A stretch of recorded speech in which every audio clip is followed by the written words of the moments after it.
We're live, everyone. Let's begin. Hooray. Where Yeehaw. last we left your adventures, you all had found your paths converge in Vergent City, capital of the Empire. For some of you, your focus has been on aiding others. Some here aiding those here. That being Latifolia, who helped open gate to the Nine Hells so that Aaron and Rhiannon, trapped within, could escape. Some then united to investigate the Cult of Orcus, an organization which threatens the safety of the city, and an organization mostly dispatched at this time. Or completely. But there's no certainty there.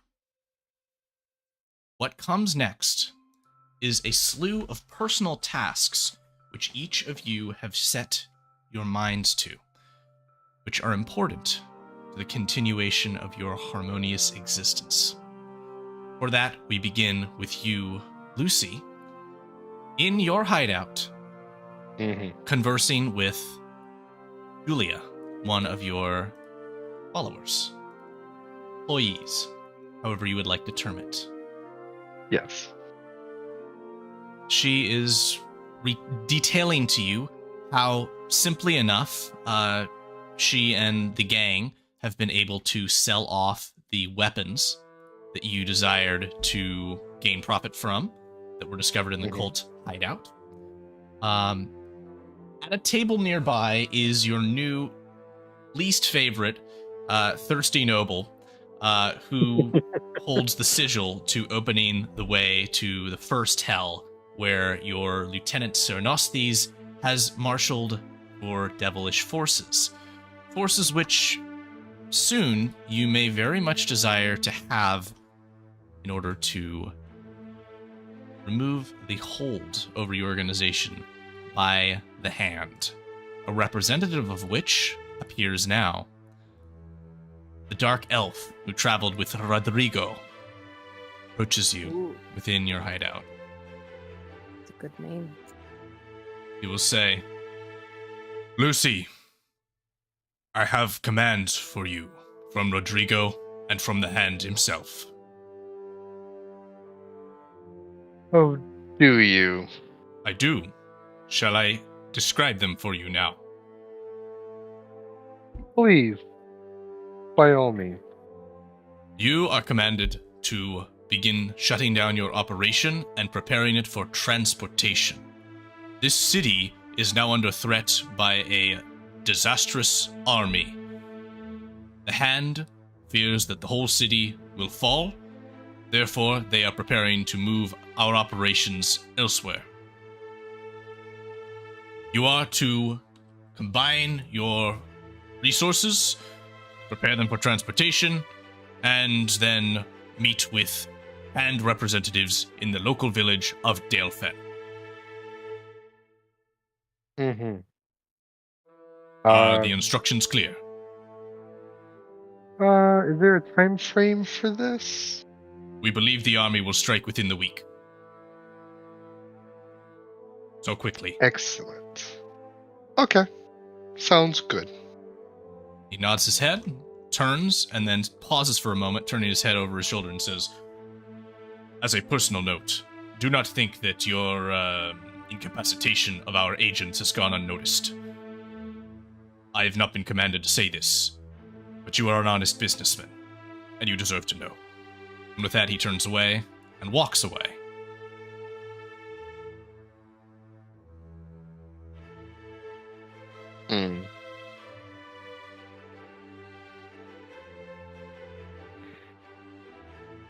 Julia will lean into Lucy and say, "So, you've got the lady. Are we taking this opportunity to bring your army in and sabotage these Hand folks?" Well,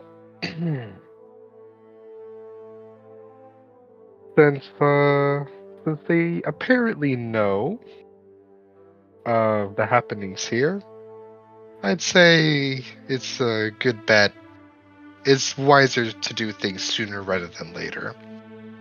So, yes. So nonsense. Oh, also, one thing. Yes. Lucy will take their book, flip through it real quick to a blank page, and hold it out to her. It's like, if you will be so kind as to write your name on this. Write your name. Thank you. Rest assured, this is all for the best. I don't own your soul, it's not something like that. But in case the need arises, this will help you. She shrugs and says, I trust you. Do you need other signatures? Yes, and pretty much the lieutenants of... She'll say, I'll pass this around and get the signatures of all the band members. I can only have so many people sign. So we'll discuss then the implications of that for a later date. Okay. And Julia will be off to do that for you. At this time, what stands primarily is for you to collect Gael and the noblewoman and make your way to her estate. Gael, who you last knew, was headed to the Gentle Plenty Tavern. Mm-hmm. Is that a plan? Oh. That's a plan. All right, then. So Grace, at your summoning, will say, all right, my overlord. Are we ready to go? Yeah, sure. Just remind me. What's your... How did you get into this again? Just what's with you and... Serenastes, he came to me in a dream I dare not describe, and showed me the way. Okay, I guess that's just how these things go. It's fair. If it was me instead of him, I'd probably... Yeah, this makes sense. Okay, lead on. Spicy demon dream. All right, so you'll begin to make your way to the Gentle Plenty, where we find the rest of you. Rhiannon, you find yourself at the bar alongside Gael. A number of the others whom you've been traveling with are nearby, sort of all chatting or eating around a table. Latifolia, you are, I presume, right where you have been. This stair that you found is your own. While Gwei here provides a soothing score to the space up at the piano. Baobab is sleeping and gives a... Baobab! Baobab! He is a tiny tree man, for anyone who doesn't know. That is Baobab. Aaron, for you, this time comes with opportunity. Gina, when you arrived here, you were approached by the woman that you've seen in your memories. Flanked by Dragonborn like the ones sent to find you, Lady Bia introduces herself properly to say, Aaron, I've so looked forward to a proper opportunity to meet you. Boys, can you get us some food from the bar, please? Oh, yes. So they pull out jingling coin purses. She says, shall I have a seat? Leading you towards this table. She sits down and she says, so, what do you know of your heritage, Aaron? Basically nothing. Well, all right. Let me tell you then. You know draconic blood flows through your veins, yes? Yes. Let me test you. The blood of the... Brass dragon. So you do know this much. Impressive. Yes. Having not had a tutor. Well, I'm here to remedy that. You have great potential for your kind. Most dragon spawn don't possess purity of blood. An old curse placed on our kin long ago meant to cause us to dwindle and die. And she will show you her arm, show you her neck, as you saw briefly when you met her initially. Dragonborn men will come over with some lovely food from the bar, showing corruption, like a blackened sickness that crawls up along the arm. He says, I am a dragon, and I am afflicted. Even these dragonborn, which have bronze scales, you can see have bits of corruption along them. If they are of metallic kin, are not right. But you are unique. You from birth have shown no signs of the corruption. So why would I like to expedite your rise to power? What say you to that? Sure. We'll need to be taking a little trip. Place somewhere warm where you've been recently. Are you ready to go back to the Nine Hells? Yeah, why not? There will need to be some long-form preparations initially, and so she will pull out a large tome and unfurl it and mark with bookmarks several sections of pages. She says, these are old draconic runes and arcane spells. These will prepare you for your ascension. I'm going to need you to recite one of them over the next several days, and it's going to take you a few hours to get through each one of them. Are you up to the task? Yes. Fantastic. Well, I'll be here, waiting, and once you're done, you can go. Aaron's going to use the message cantrip to message Rhiannon and tell her, hey, guess what? I'm going back to hell. There's a message cantrip? That Like texting? Oh yeah, that's the light version of it. The other two boyos in here have the super heavy duper shared mind thoughts. Oh, Yeah. they have the FaceTime upgrade. Yes, exactly. So, over the next several in-game days, well, over the past several in-game days, I should clarify, Aaron has been busy with this work, and thus has been focused on the tome, focused on the recitations, while Rhiannon has gone on a couple of adventures with these folks. And so we come now to today, where you have completed these recitations, have felt that sort of soft bubbling of blood that you did on Avernus. It is back, more subtle, more calm, but nonetheless present. You feel prepared for something. So now we come to this day, where Lucy and Grace DeLune enter the Gentle Plenty. Lucy coming to scoop up Gael, but perhaps also finding some others with interest in a trip down under. Real quick. Mhm.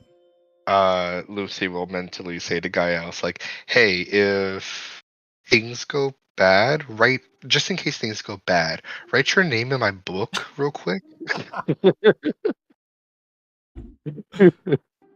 Sure, Lucy. Putting my names on papers has always worked out for me.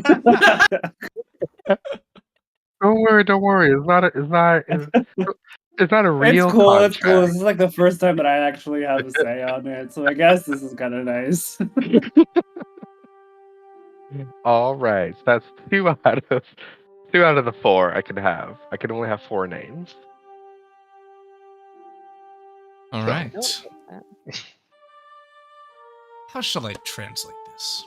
I'll say this. Over the long rest, which you've just taken since your treasure hunting escapades, Rhiannon, and you have since taken several, Latifolia, since your portal opening endeavors, Rhiannon has had the opportunity to share with a fellow druid some of the notes, probably a transcribed page with a light sketch from the book that Marjoram has borrowed from Natasha's adoptive father's library, detailing the exploits of Fey princes and princesses in the Nine Hells. like Rookie? Like Ikoro, yes. Like Rookie, yes. His name is in that book, though Marjoram hasn't been able to decipher much of the details around it. But another name in that book, Evai, popped out. That is spelled like such. And I've brought this to Rhiannon's attention, as this Fey princess was supposedly lost on the second layer of the Nine Hells, attempting to grow a tree where life should not be supported. We like trees. We stand trees. Trees are great. You stand We're gonna get trees. along. I think we're gonna get along wonderfully. Latifolia is very biased. So you're not even gonna bother asking what kind of tree? What if it's like a flesh tree? You know, I'm sure we could figure something out. As long as I can tree walk through it. You can walk too? So exciting. I can tree walk, yeah. Which is why, like, So awesome. sometimes when we have to do long missions, I'm like, okay, Latifolia's gonna go and scout this out real quick, because it's gonna take him, like, 10 minutes. And the He last... comes back. Yeah? Go ahead. I was going to say, the last individual which I'm going to make note of is Bosun Fallows, whose wife, Tatal, Gael's half-sister, has been captured by devils, taken to the contract courts on that second layer of hell, and is to stand trial for breaking contract with a man whom Gael has only barely escaped contract with, that being the Gorzeb Shadehand. Ooh. So wait, Sucks. All these people we're talking about, right? Mm-hmm. Like, I don't have any idea who these people are. Like, what motivation would I have to go back there if we got in a toss out, is the question. Mm-hmm. The motivation that I have offered here is to return to the Hells, to the second layer, particularly is possibly of interest to Latifolia, to perhaps find this Fey princess, as the Fey are important creatures on the plane of life where Latifolia comes from, and Okay. if one of them is in Yes. duress, that's of concern. I apologize. That is my fault. No, that's as a perfect. player. My memory is not. No, that's great. excellent. Also, Sometimes I run a need quick reminders. reconnect for me, Lay. I'm getting a little bit of static. Oh, So, Lucy, you've entered. Why don't you approach and make your pitch for the first of two hell portals that might be visited today? Yeah. So I guess here, it's interesting. I guess we really don't care whether or not the owner or the workers of this bar overhear anything we say, because we've talked about a lot of things that should have probably been spoken in private. They're cool. Don't worry about it. I sent You're vines. cool. I sent vines All through the right. floor of their establishment, and they were like, "Yeah, we like you." by now I bet they just comment. They're like, "God damn it, not again." Yeah. Make tea when they run out. Right. So, all right, it's all cool. So I would go up to Gael, and say like, "Hey, so we have, little Missy here. We have, we have the portals that we could utilize. Are you they still ready to open? go down there and try to get ourselves an army?" Yeah, and wait, I want to clarify. Side note: the Gorskob thing. Yeah. Does he have a contract with my name on it, or does he not have a contract with my He name? does. But you have a contract that overrode it. But that could be a conflict. You have interest yourself in finding a way to the contract courts to dispute that and to make the new contract even one which you could revise for yourself as on the same level as Gorzeb, considering you have a devil servant, Lexarian, who is lurking around in Lucy's caves. So going to the contract courts is of interest for that as well, to try and protect yourself. My question, I'm not... Who did I have a contract with? Do you remember that? You had Was it with Gorzeb or was it... Yes, so Gorzab had a contract with you that your mother assigned that you take Mm-hmm. to do spy work for Gorzeb on the second layer of hell. That's where we started Gael's journey. And the contract... I just wasn't sure if it was him who was the person that had the contract, or he was just working for the person. Got it. He's the guy. Not good with names. All good. Okay. So basically for contracts though, or I can't destroy the contract, right? Doesn't really work.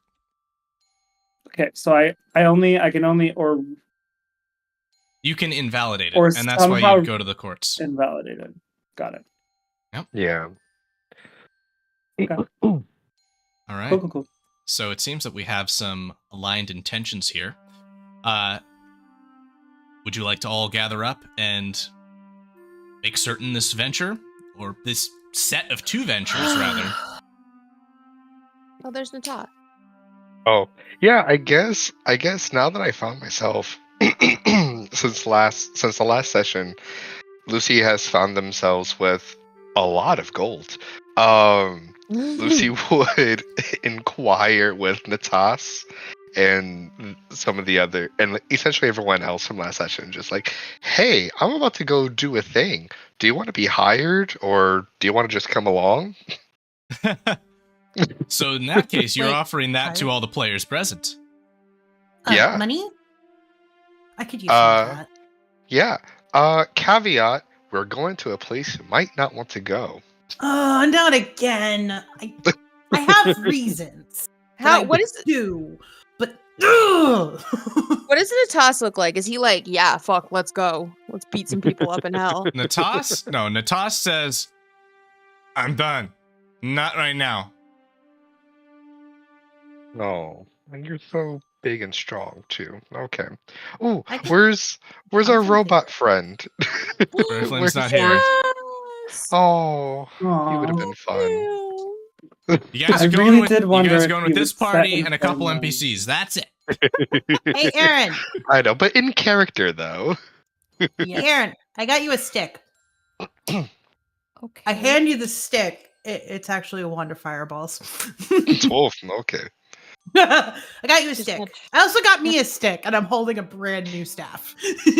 So Aaron's that, gonna turn it over and look at it and notice that there's some like inscriptions of fire on it, and then she immediately realizes what it is. Thank you so much.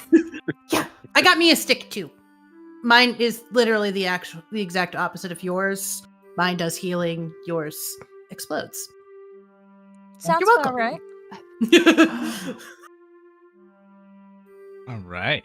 Excellent. Wait, before we leave, can I schmooze someone to come with us as my personal source of life points?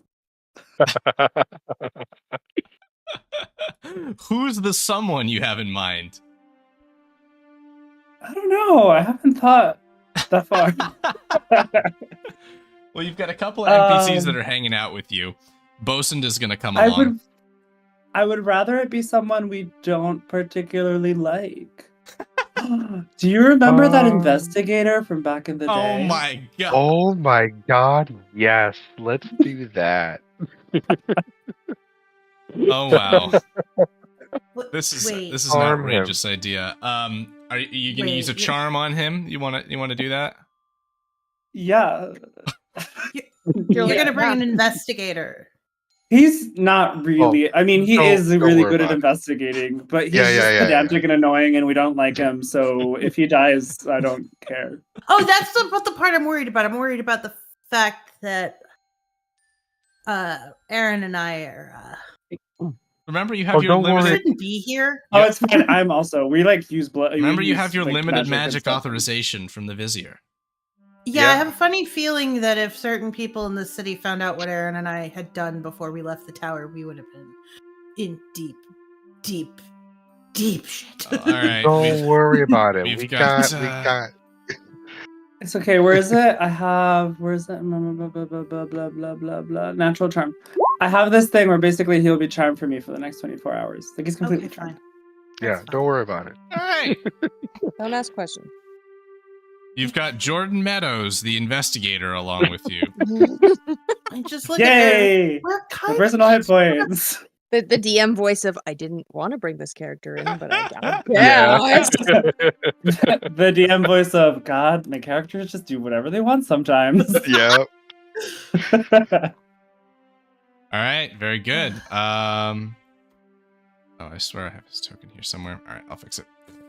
Alrighty. Just a heads up to everybody, since we are going back.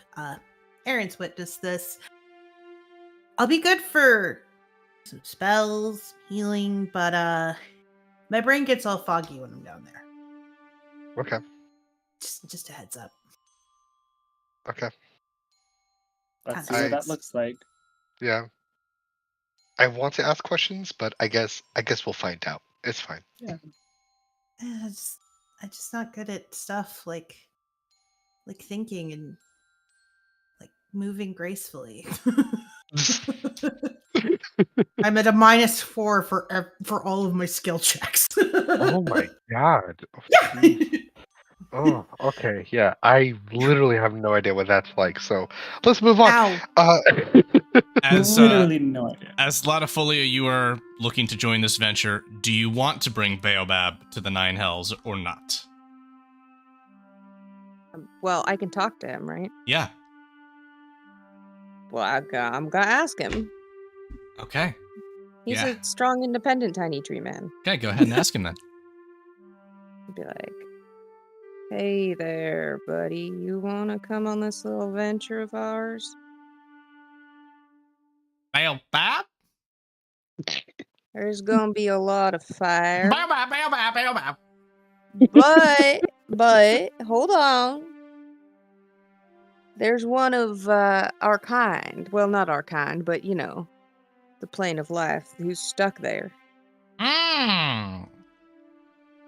Baobab approaches you, takes a big pointing finger and points to you and points at your leg a couple times and then says, Baobab!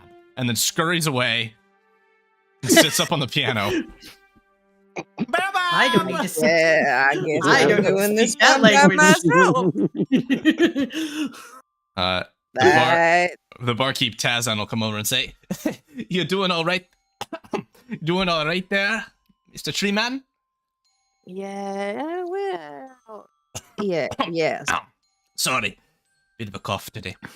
You're fine. My friend would like to stay here for a little bit. Oh, of If course. that's all right with you. My home is your home, in a Uh, sense. For money. If he causes any trouble, you just kick him right out on the street. Oh, okay. I'll make sure he doesn't cause any issues. He can handle himself. He's a scrappy little fella. All right.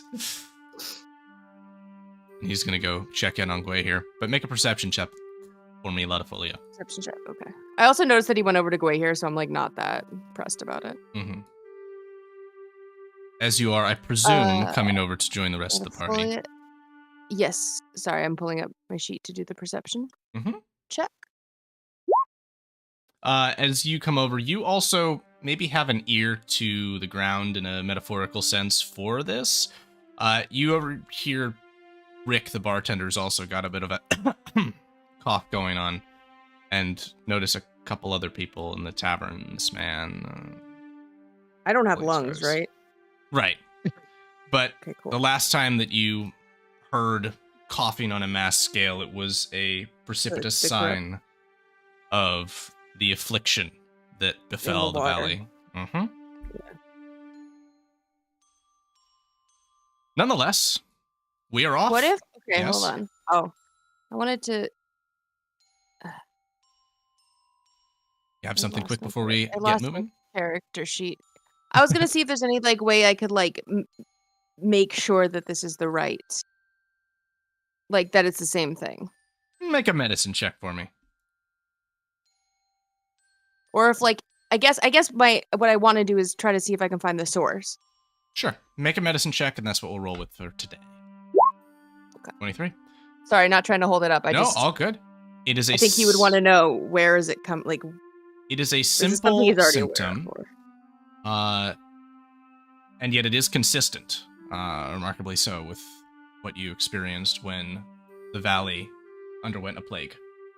And does this seem to be like coming from the portal to hell that I, opened up?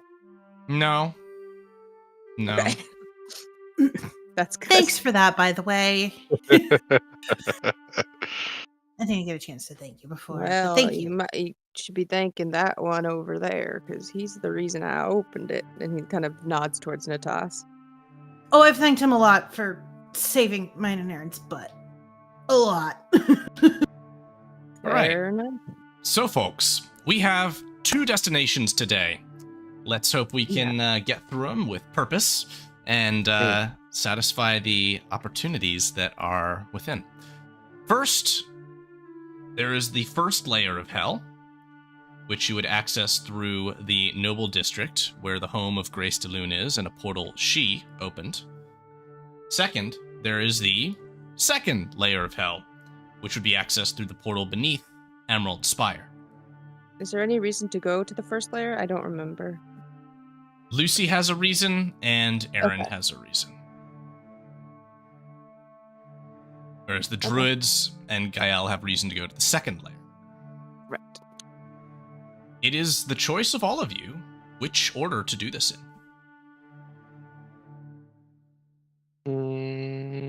Well, can we access number 2 through number 1? You wouldn't want to. No. I did it, but it wasn't. No, Aaron and I did it. It was not a.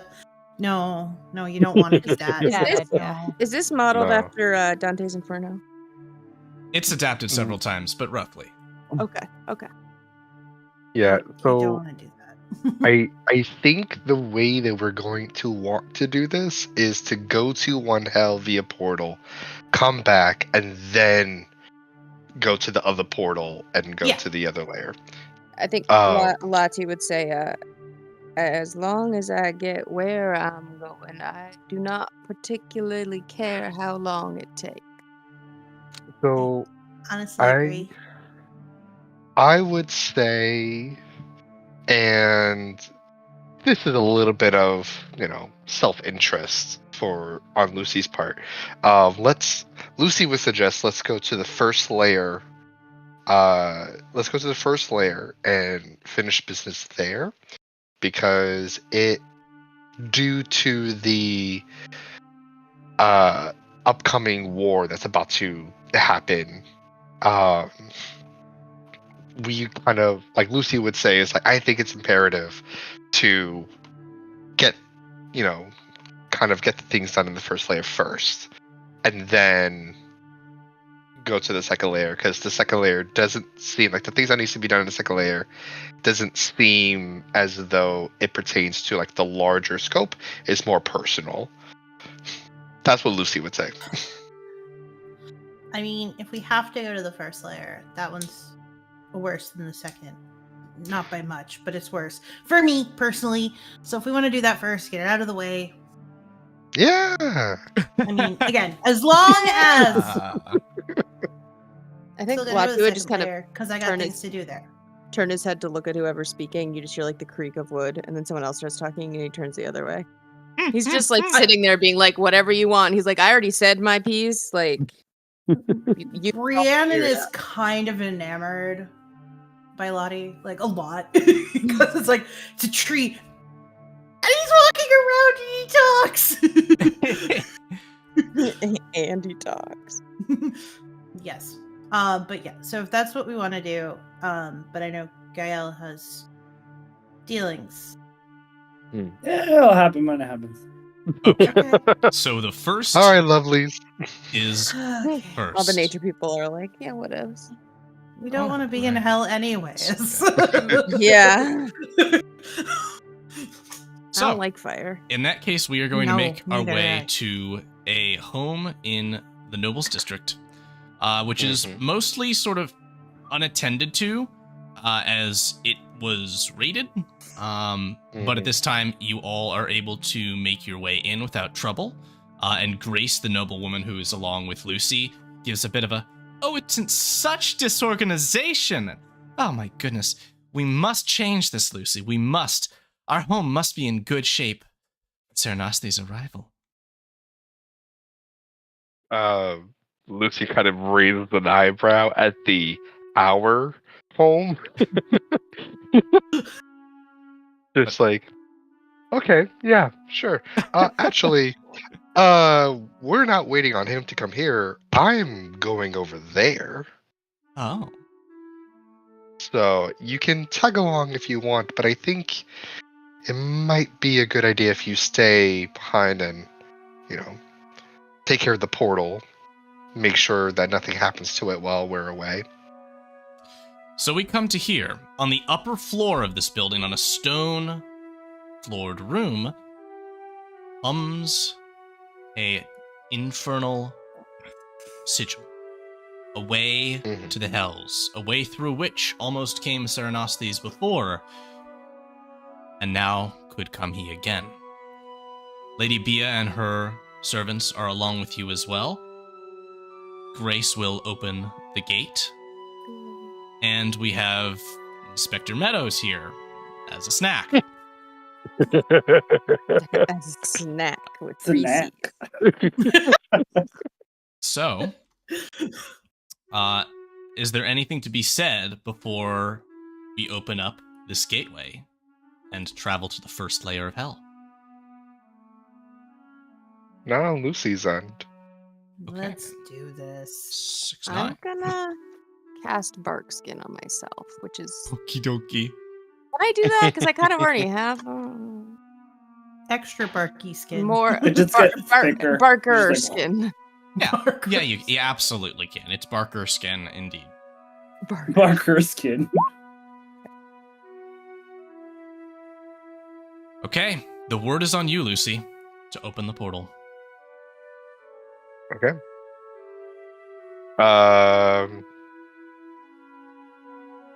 Lucy's just would, give the signal. Go. So say, here we go. And in a way, alike as you did, Latifolia, when you opened the way for several of these noble people, shall I say? Noble of soul, that is, not of stature. To come from the hells, this woman opens the way here again. Casting infernal runes, speaking the incantation correctly, the portal thrums, and a sheer of flame appears through which steps a great figure, stomping his feet onto this floor. Nope. Extending his wings out, stretching them as he looks around. His clawed hand holding a great glaive says, "Well, I did not expect this." Looking down at Grace, says, "I thought you'd veiled me, little one." She says, "Oh no, my lord, and look who I've brought." Gesturing to you, Lucy. Serenastes turns towards you, says, "My liege," and extends onto one knee, bowing his head.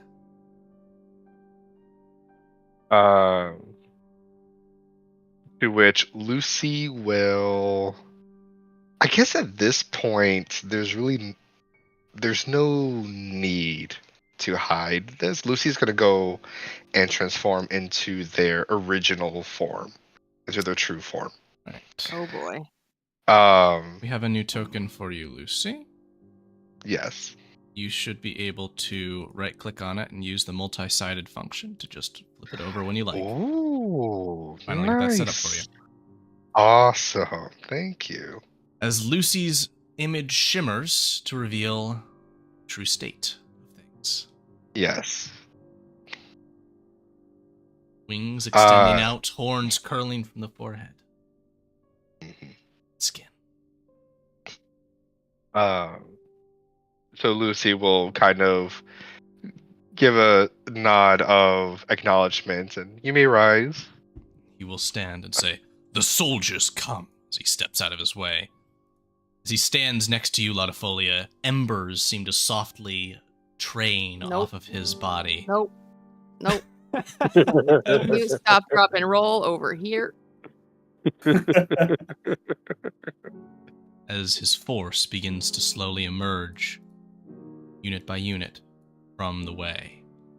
Aaron, Rhiannon, you realize now that this devil was one who you saw when you were on this, marching this very force through the streets. Oh, yeah, we had to pull Erin into the middle of the street because she almost got run over by a lot of devils. Yep. Oh, Grace now rushing to Okay. the side of Serenostes and grabbing hold of his hand and saying, "Oh, my dear, look what I've done for you. Look what we've done for you. Is this not just such a beautiful result?" You say, "Ah, yes, I thought that perhaps you'd been discarded by our master when he bade me remain. But indeed, this is a favorable turn of fate. I shall reward you as you so desire." And she gives a, "Oh." But he will say, "Go wait." She says, "I will." She leaves. "Now," he says to you, So Lucy, obedient. "what would you have us do? How shall we conquer this realm in the name of fallen Mephistopheles?" So Who is that? What we're doing? We're conquering? Lottie's like, what the fuck? pretty sure Rhiannon's face looks very similar. First and foremost, let's make An one hour? thing clear. What I do is not for the sake of my father. I do for the sake of me. As far as I know, my father is dead. Therefore, Famous last words.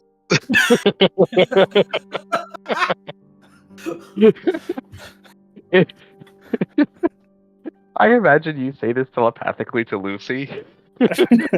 Like, you might want to, like, not say that. Right. And Lucy's just like, shut up. That takes it. I'm trying to be intimidating. You're like, I'm doing my cool speech. Sorry. Where was I? Yeah. And so it's like, as far as I know, my father is dead. Therefore,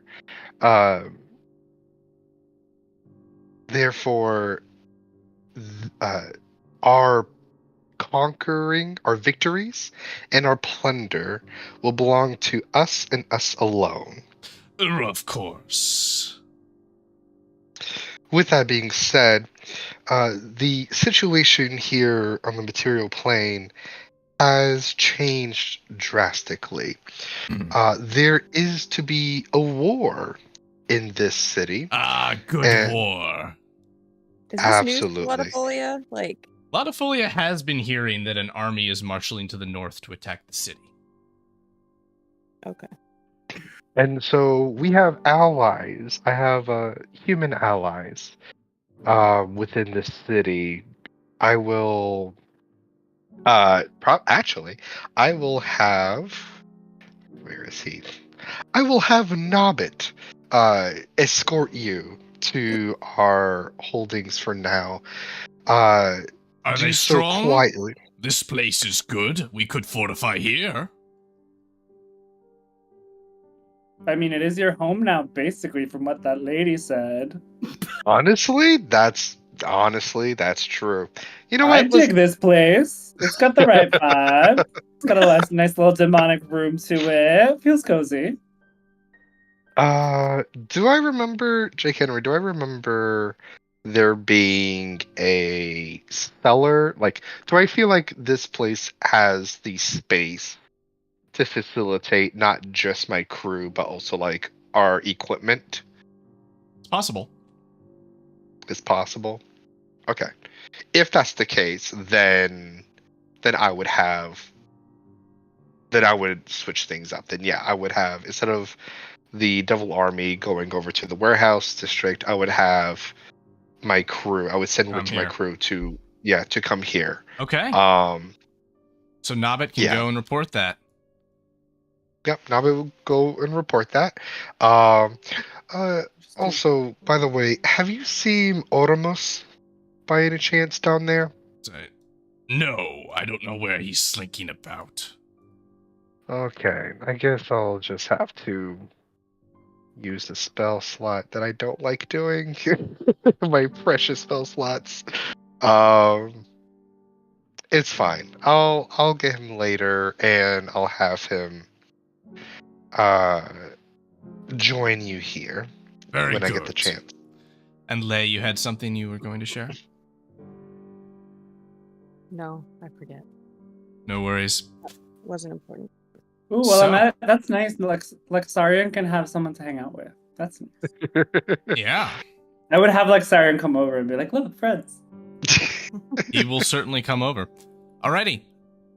With that said, Lady Bia is going to make her way around near you, Aaron, and say, these devils are fine, but we do need to get moving.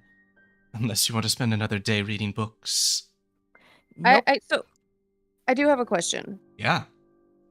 Do we know how, and I know I'm not trying to make you keep talking for characters who aren't here, but do we know how Natas feels about this whole war situation? Have we spoken about this? Sure. Natas is very suspicious of things. That's just a general note.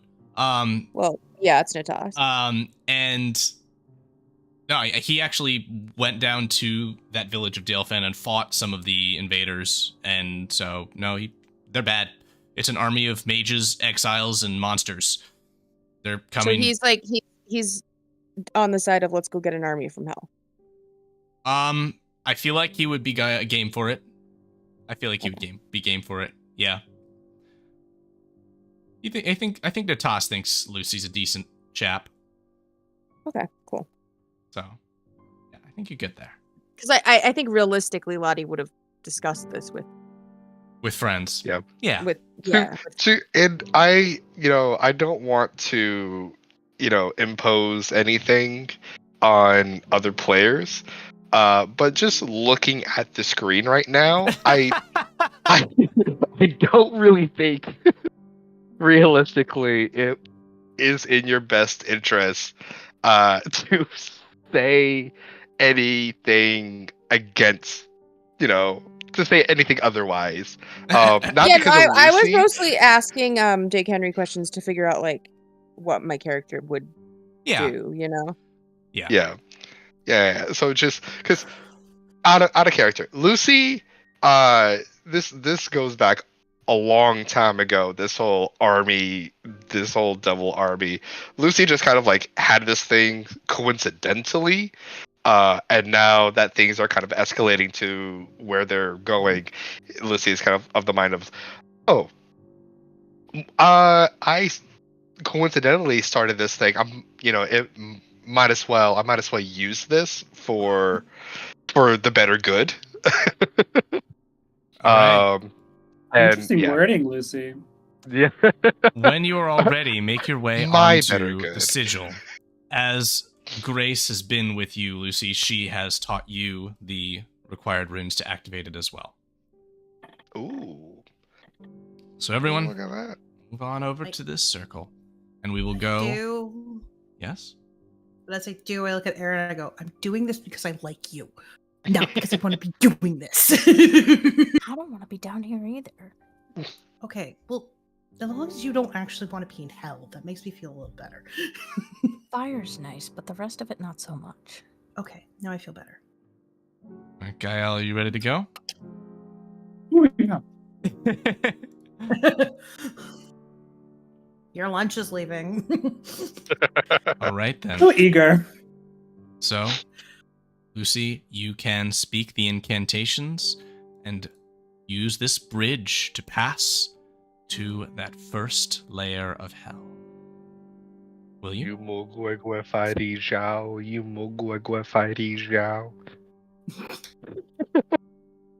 If anyone remembers that reference, Me showing my age.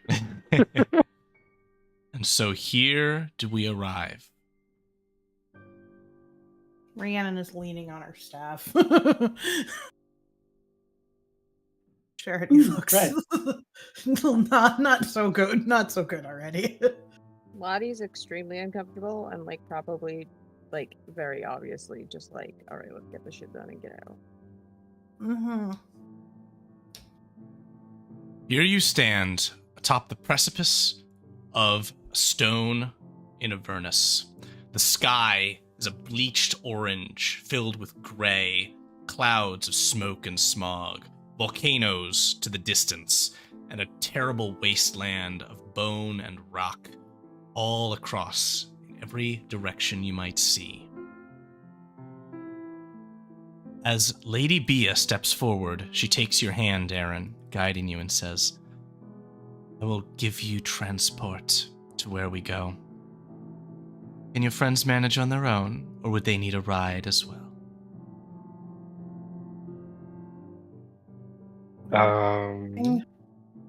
I personally don't fully know what this is about, but like, I mean, Yeah, like I'll take a free Rhiannon's like ride. hanging off of her staff. A ride would probably be good. Everything feels fuzzy. Lottie would be like, count me in for a ride.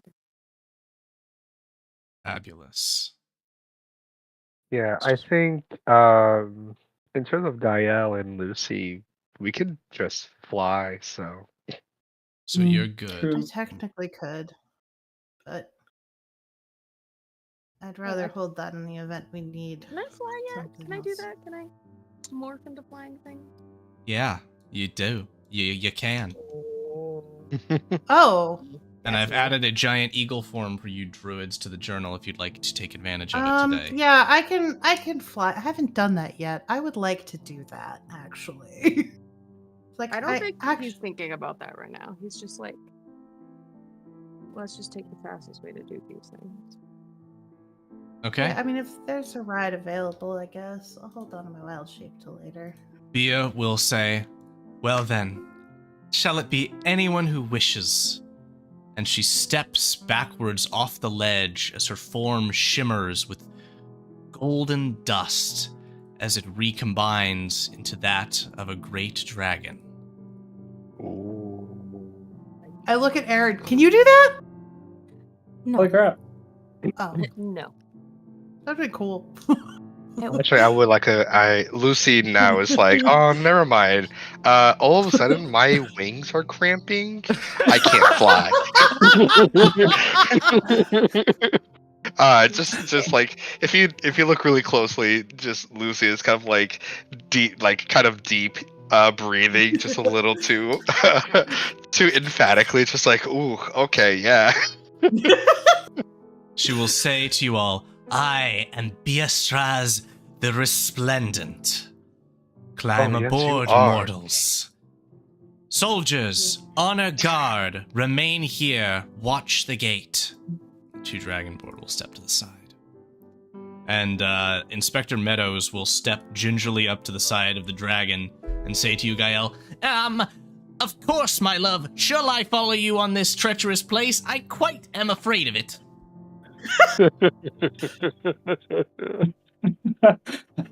Come on, you got this. I'm going to braver than regret you this. think. Don't be a weenie. I'm here. All right. I don't want to be here, and I'm here. Everybody, all aboard the well. dragon. Hop on. Fun. Unless you have another way to fly. Aaron and Latifolia. Ooh, wait. You've been a dragon. This is so cool. A Durgan. Alrighty. And that is all of you. And with that, Biastraz flaps her wings and begins to fly north? Ahead, at the least. Come to arrive at this location, which is ahead.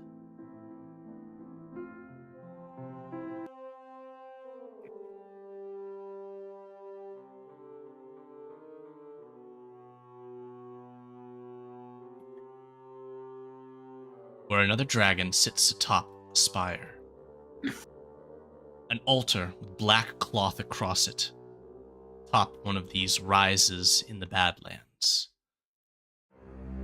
Ladders to ground are from here, and the dragon swoops to this location before shimmering again, transforming back to that humanoid state of Beastraz, whom you met before.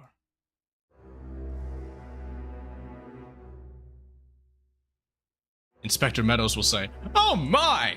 This is quite alarming," and grabs you like a damsel in distress, Gael. He's just gonna like put his arm around him. Be like, everything's fine. You got this. Beastraz will take your hand, Aaron, and say, "Are you ready? Yes. Then follow me."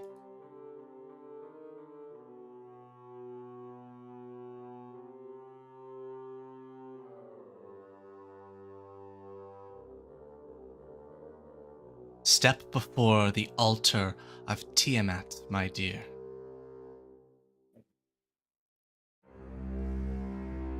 As Aaron takes this position, the rest of you, are you standing where you arrived? Are you fanning out in this space? What would you like? Choose. Ooh. A little closer, but Gal's gonna go right here. He wants a nice view. Doesn't know what's going on exactly, but he's like, this seems fun. Yeah. I'm gonna fly on top of the rock and just like lounge on it. Perfect. see that cramp healed up. It's warm here, right? Like it's a hot place. Oh, it's hot. Yeah. Yeah. Gail's like laying on the floor, just like feeling the ground. Just like, yeah. It's like home. I ask of you, Aaron, Bia says, to call forth the shadow. Call forth our dragon queen, so that she might bestow her power upon you today.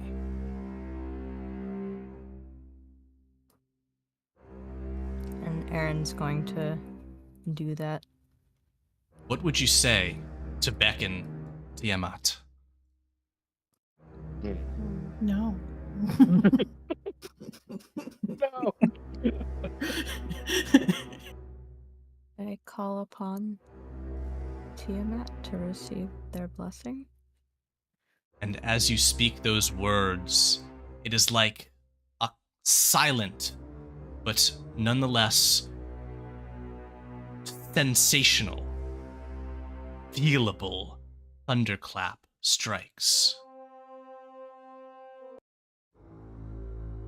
And then the shadows begin to congeal around this brazier.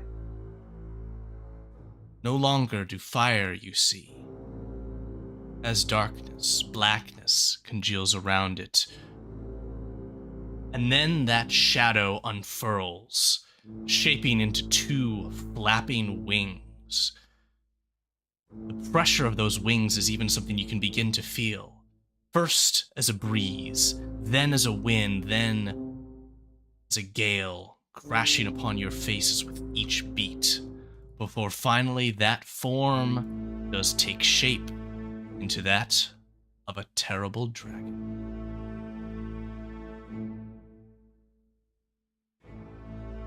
And perching atop that spire does she stand, looking down upon you all, and then leap, and as she does, shift her shape into one much more appropriate scenario, one which stands atop this altar looking down upon you all as a woman, eyes glowing with red, and a cruel smile upon her face. She says, "Welcome, my child, to you, Aaron. Bia," she will say, "you've done well." And Gina, what were you going to say? Hi there. She'll say, "Hello." You have come to complete the metallic problem, I understand. But I don't believe Bia has told you all of what that means. And so a choice is before you, Aaron Sunsong. I have watched your career with great interest, and I care to see how you choose. Will you complete the oath, or face the resplendent's wrath today? I'll complete the oath. Wait to hear what you are to have to say before you so Yeah, commit oaths are yourself. usually. Lady Bia says, you must complete 3 promises to the metallic flight, Aaron, to be imbued with this power. First, promise to be beautiful.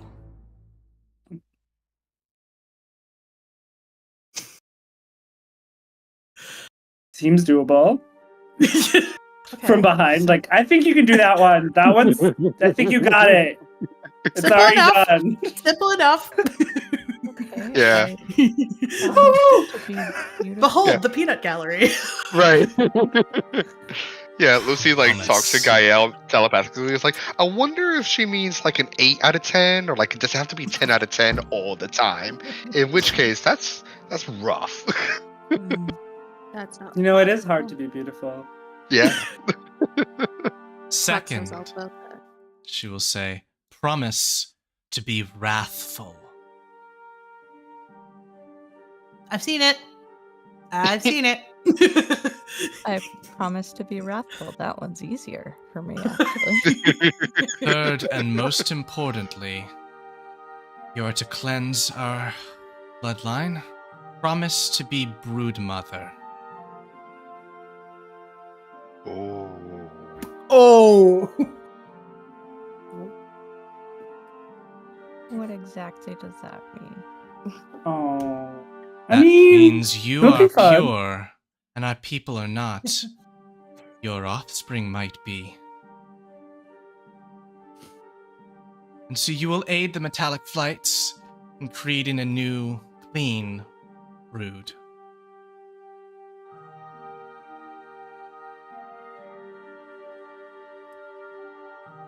this is when you bargain.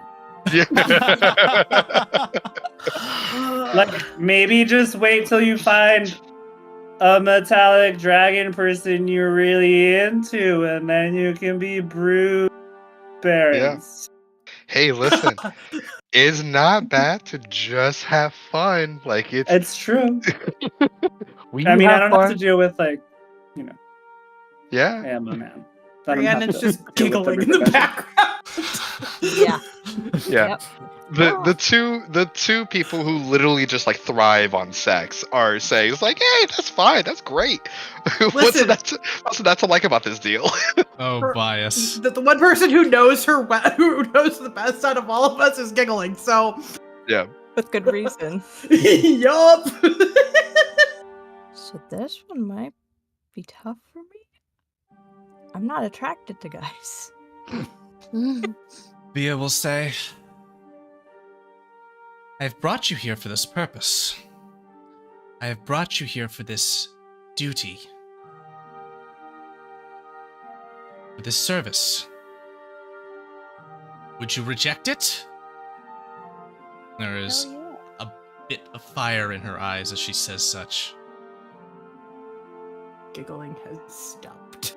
I have a question. I know I have no part in this. I have no stake in this, but you know, you could just ignore me. But quick question: for a goddess such as yourself, isn't gender kind of, I don't know, moot, fluid? Wouldn't it simply, if you're the person you would like to become brood mother, could you make them, I don't know, brood father?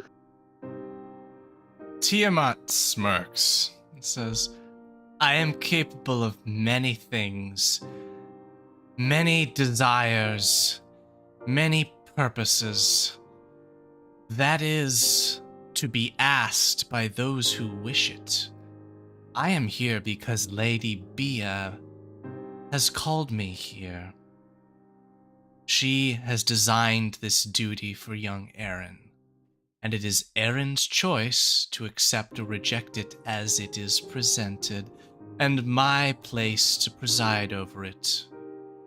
Grant power where I see fit. Okay, well, I tried. Good luck, kid.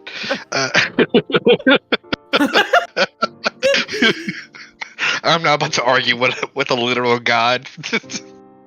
God, good mentors are few and far between around here, huh? Oh yeah, it's just so rough. See, this is why I, ran away from my dad. Ugh, so overbearing. Jesus.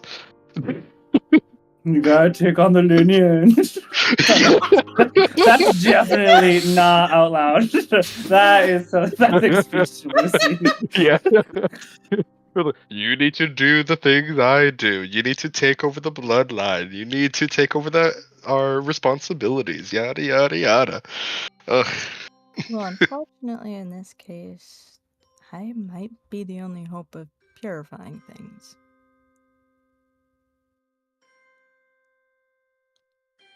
How soon does she's gotta get to it?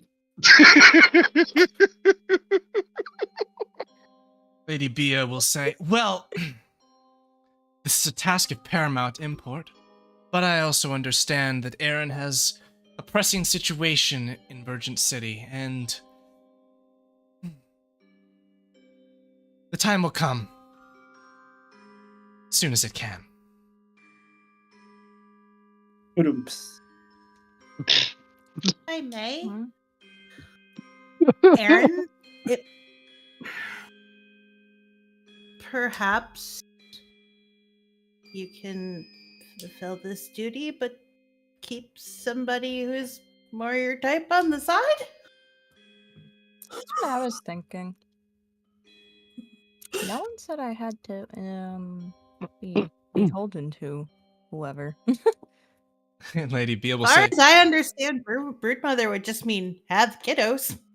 Yeah, just go have precisely. kids. You need not The bind diverse yourself genetic to pool one. is- Yeah. Since it is of paramount importance to the bloodline, I promise to be broodmother. Lady Bia smiles and steps back. And Tiamat before you raises a hand, and on the finger of that hand congeals shadow. She presses that against your forehead, Aaron. Aaron, your form is overwhelmed with it and shifts. Will you take on the transformation that is being bestowed? Yes. Right. And so your shape will shift to a form which you may invoke once daily, that of a brass dragon. She said she could do that, liar. She's gonna send a message to Rin. I couldn't before now. All Well, right. now I feel less cool. I call dibs on riding on her back. I'm her actual friend. I've known her for a while. Ah, too bad. Latifolia, you've been quiet. What do you make of this whole situation? He's very uncomfortable. That's fair. It's understandable. Not only because, it's hot and there's fire and brimstone everywhere, but also, like, the whole idea of, like, an entire, like, species, I guess, or, like, race of people being dependent on a one person basically being told, hi, either you get pregnant or this entire bloodline dies out is just very uncomfortable for him. Yeah, this is essentially just like contractual, human trafficking, dragon coerced- trafficking. Coerced Yeah. pregnancy. Yeah. Like Yeah. prostitution, essentially. Is very he's not sure how he feels about all this because he's like, I know that like we've talked about this and like he's like, I thought I knew what side I'm on, but like this is weird. Yeah. He's Yeah. very like would rather sit in the forest and be in his home tree right now and like frolic with some fairies and Yeah. like literally, quite Both. literally frolicking with the You fae. and me both. So he's just like not saying much on purpose. Yeah. Aaron. Meanwhile, Lucy and Gael are probably like, "Oh yeah, team hedonism, let's go." Yeah, it was like, this is basically a normal contract in our land. Yeah, and he's like, this seems fine to us. Rhiannon has thoughts, but she's not going to voice them around the big scary dragon ladies. No, Erin's not happy about the decision, but she's also the type that's like, oh, I could help people. Oh.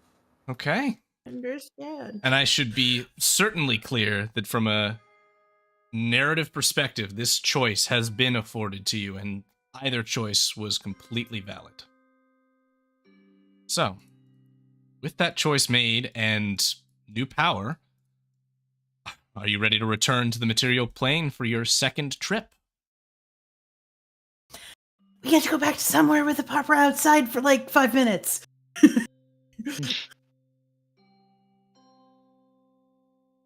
Take that as one of you. Let's do this. Yep. Tiamat will smile and give a small curtsy to you, Aaron, to say, "Go with my blessing." And then she will step off, back and away from this platform, retaking shadow and that great form once again, for but moments, to then swoop to the brazier again and fold away. Bia will stroke the side of your neck, Aaron, and say, "I'm so happy you made the right choice. Your people. I will be waiting, and I will be there to help you in the challenges ahead." Sounds good. Inspector says, "This is all too much for me," and faints on the spot. Cool. That's perfect. I mean, I'll hold him against. He's still my he's still my backup HP points. So I'm I was picturing you throwing him over your shoulder. Like, come on. So, with a chilling bargain accepted, you return to Virgin City. You return Imagine to... if I just left him there. That would be funny. Sorry, let's keep going. Cannot leave. He's kind of a dumbass, but don't leave him in hell. That's just mean. Now, He was very rude to me. your path goes to Emerald Spire, the center of Virgin City, to the way from which some of you have come. Now to return. And are we taking with us as well the inspector? Yes. Yeah. Fantastic. Has it been a day yet? You can No. make a stop if You're that ma- day you're has making- passed, you're making but quick I'm work. keep bringing him with me. All right. You approach the Virgin Spire. You march up great stairways to its double doors, 2 sets of them. Entering one of them, Towers. Latifolia, you will, in a sense, be everyone's pass into here. Will you do that cordially, or does this Yes. unsettle you? No, I mean, he got out of the first layer, and now he's like, okay, fine, now we can go to the second layer and do the thing that I wanted to do. Instead of all this Alright. weird culty demon stuff. He's like, I miss the birds. Oh, when we came out, Rhiannon just immediately started yelling outside as she ran up the stairs and out Outside. of. I think he would have like looked at everyone else and then been like, yeah, I'm following you. And then you just hear running up the stairs behind you, clong, clong, clong. Aaron missed it. Rhiannon was hugging trees yesterday. That doesn't surprise me. You come It's the now park with trees. to the I mausoleum meld with them. beneath Virgin Spire. You have passed through the throne room where sits the seat of the Empress, and great stairwells which lead up towards the spiraling stairway towards the top, where the protective crystal once stood and is now shattered. No longer is the city safe. And so you go elsewhere to deal with duties which are, in a sense, perhaps as pressing as an encroaching army. With you is Bosun Fallows. He will be most interested to see this path resolved. Guards have returned to the mausoleum as the crystal has cracked. Make your way forward. And since for Eugenia, you were forcibly transformed into the dragon that first time, you will still have today's usage of its form. Think of it like a wild shape. You get once a day to shift over, and then once you run out of hit points, you come back to yourself. So, continue ahead into the mausoleum here. Latifolia, you know the way. Why don't you lead us? Cool. He's gonna go over. I know he checked them last time, but he's gonna check again. Oh no, there were no spooky skeletons, but there were ghosts, weren't there? That was on the other side. That's where we're going. He's gonna try to lift up the lid of one of these things and take a peek inside.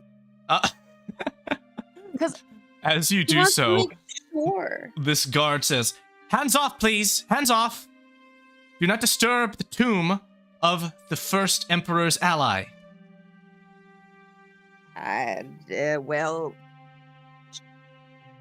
Do it. Definitely did not do that last week. He's gonna walk forward. He's like, You follow. everybody get in the circle. Following Following. Latifolia through what is a burst wall, through which is a rocky passageway that leads to a hidden room within which is, yes, a gateway to the hells. But there's someone else in here, someone you may not have expected to see. A golden dragonborn, clad in paladin's armor, and wearing the colors of Stamos. Crossing his arms, he says, "Well, what are you all up to here?"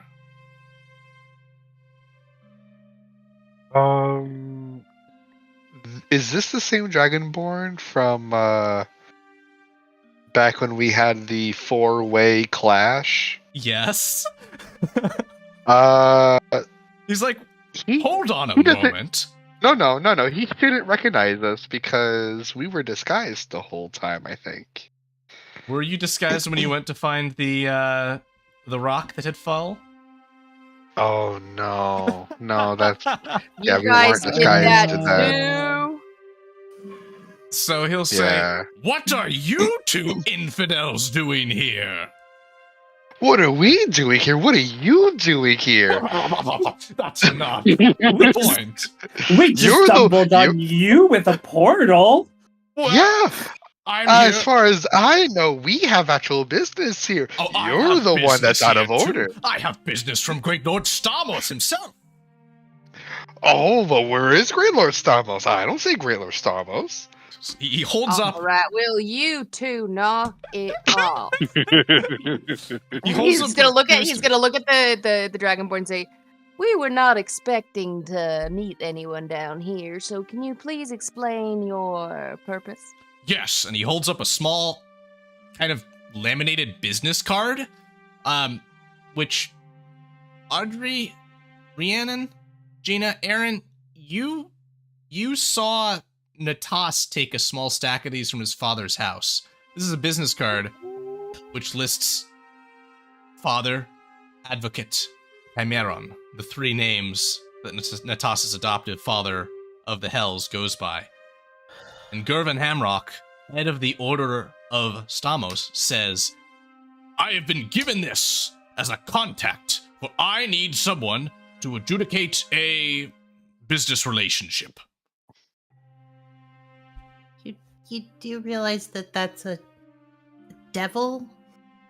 So the that does business not contract you're talking about is going to be really, really beyond businessy. I don't know a lot about business, but that's more than It business. is my lord's will. Who's your lord? I don't know them. Stamos, I live in a tree. the god of order itself. He is of the pantheon of unity, one of the 5 great gods of Gambia. And Surely this some of you have great met. I worship god- trees. That's nice. And this god literally, like, actually told you to go make a deal with a devil. The deal will not happen here. What The he said. approval for the deal happens here. You do hear yourself, right? I That mean, does us, not make you know, much sense. demonic people kind are very lawful about our contract. Yes, Yes. I'm not. And my lord is a master of law. Very orderly, if you will. Okay, But you know what? want to make a non-hell contract in hell. That's what you're saying. The contract will not be drawn up here. In hell, it will be drawn up here. I simply need approval from down below. So you, Okay, you- again, want to make a non-hell contract in hell. So- Mm, I I mean, yes, Don't ask questions. I anyone just need can to go make a through. contract. Can you get me through?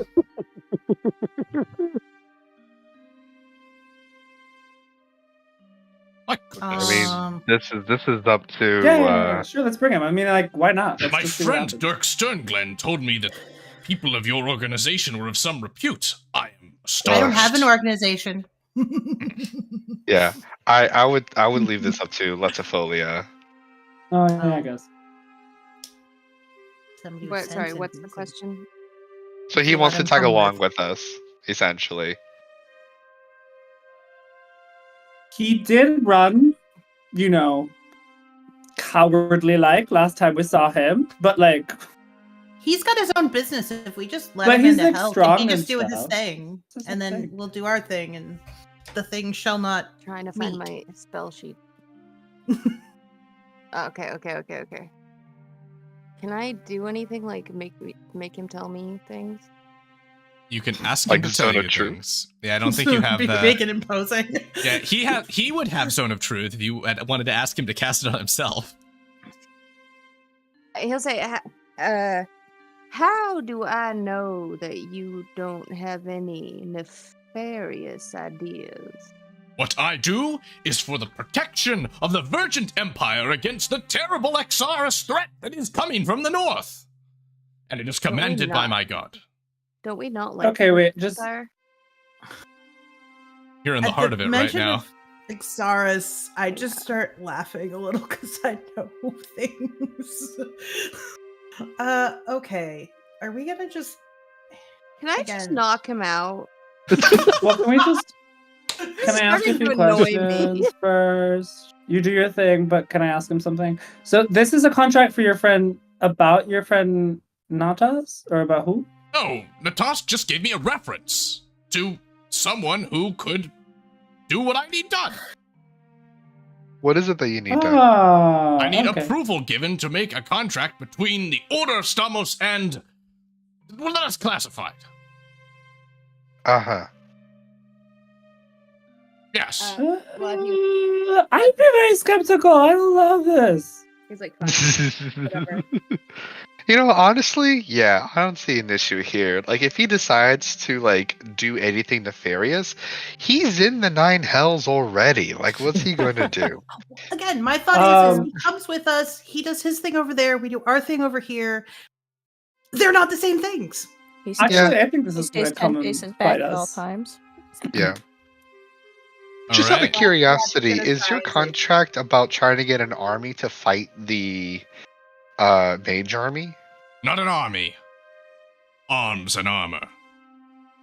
Okay. Because if you're interested, like, that means we're allies, because I already kind of have an army, so... No.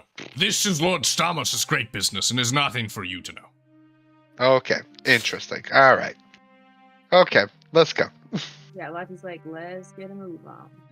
All right. The faster we're there, the faster we're not in a tiny room with him. And so, Yeah. Lottie, you channel those infernal sigils to activate this gateway, and we are going to take our intermission for the night.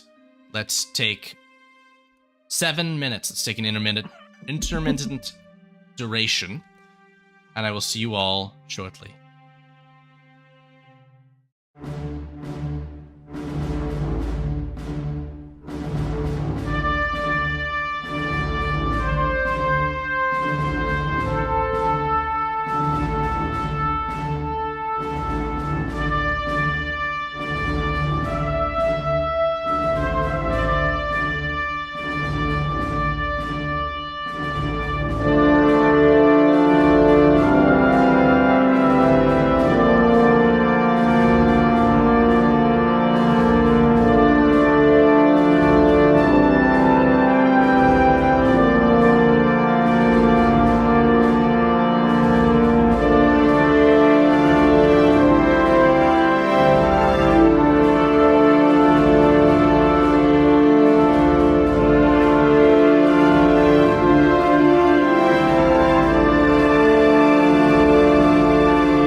right, folks, we are back. Let us continue. You have returned to the 9 Hells. Here on the second layer within the city of Dispater. You arrive in a chamber familiar to 2 of you. For this is the chamber of the undying, filled with coffins, wherein the souls of traitorous, failed, and otherwise punishment-befitting Maragons are sent. Those souls wish for new bodies and have tried to, in the past, take your bodies. But if you're ginger in your steps, perhaps you won't awaken the dead. Perhaps Let's you'll just get out of this room. make your way to the exit on the south side of the room. Yeah, Rhiannon's already moving forward. She's like, let's just get out of here. This room is bad. I mean, this whole place is bad, but this room is really bad. So Next where room's do I also not pretty have bad. to stop? Just make it to the door. Just don't talk too loud. Don't bang on things. Leave the coffins alone, and you'll be okay.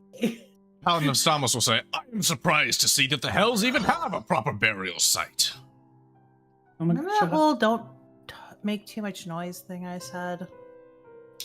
Ah. Do that. He kind of harumps, but continues on quietly. Kyle will hold the investigator's hand and be like, let's go, isn't this nice? This is fun. This is so nice. I hope that I won't regret what I'm doing today. Oh, what a lovely date you're having.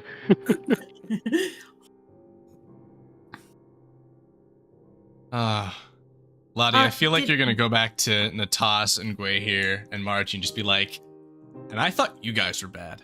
I thought you guys were bad. Seriously, I take back every bad thing I've ever said about you guys. I'm sorry, I love you. Take me back. Yeah.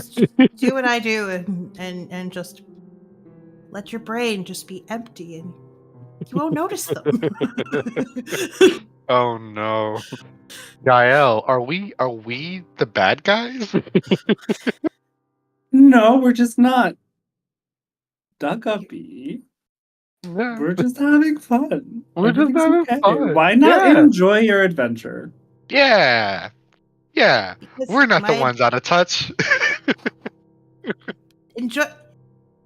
You haven't had my adventure. It's kind of sucked. You hear a clanging here. of Yeah. metal against metal in the next room. Right. This is a thing. Latfolia, there is a whole lot of lava in the next room. Be careful. And also, there is a very, very big devil in there who makes weapons.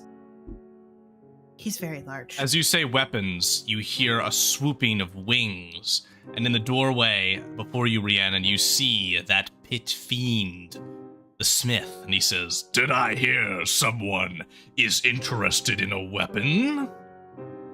No! I told you this!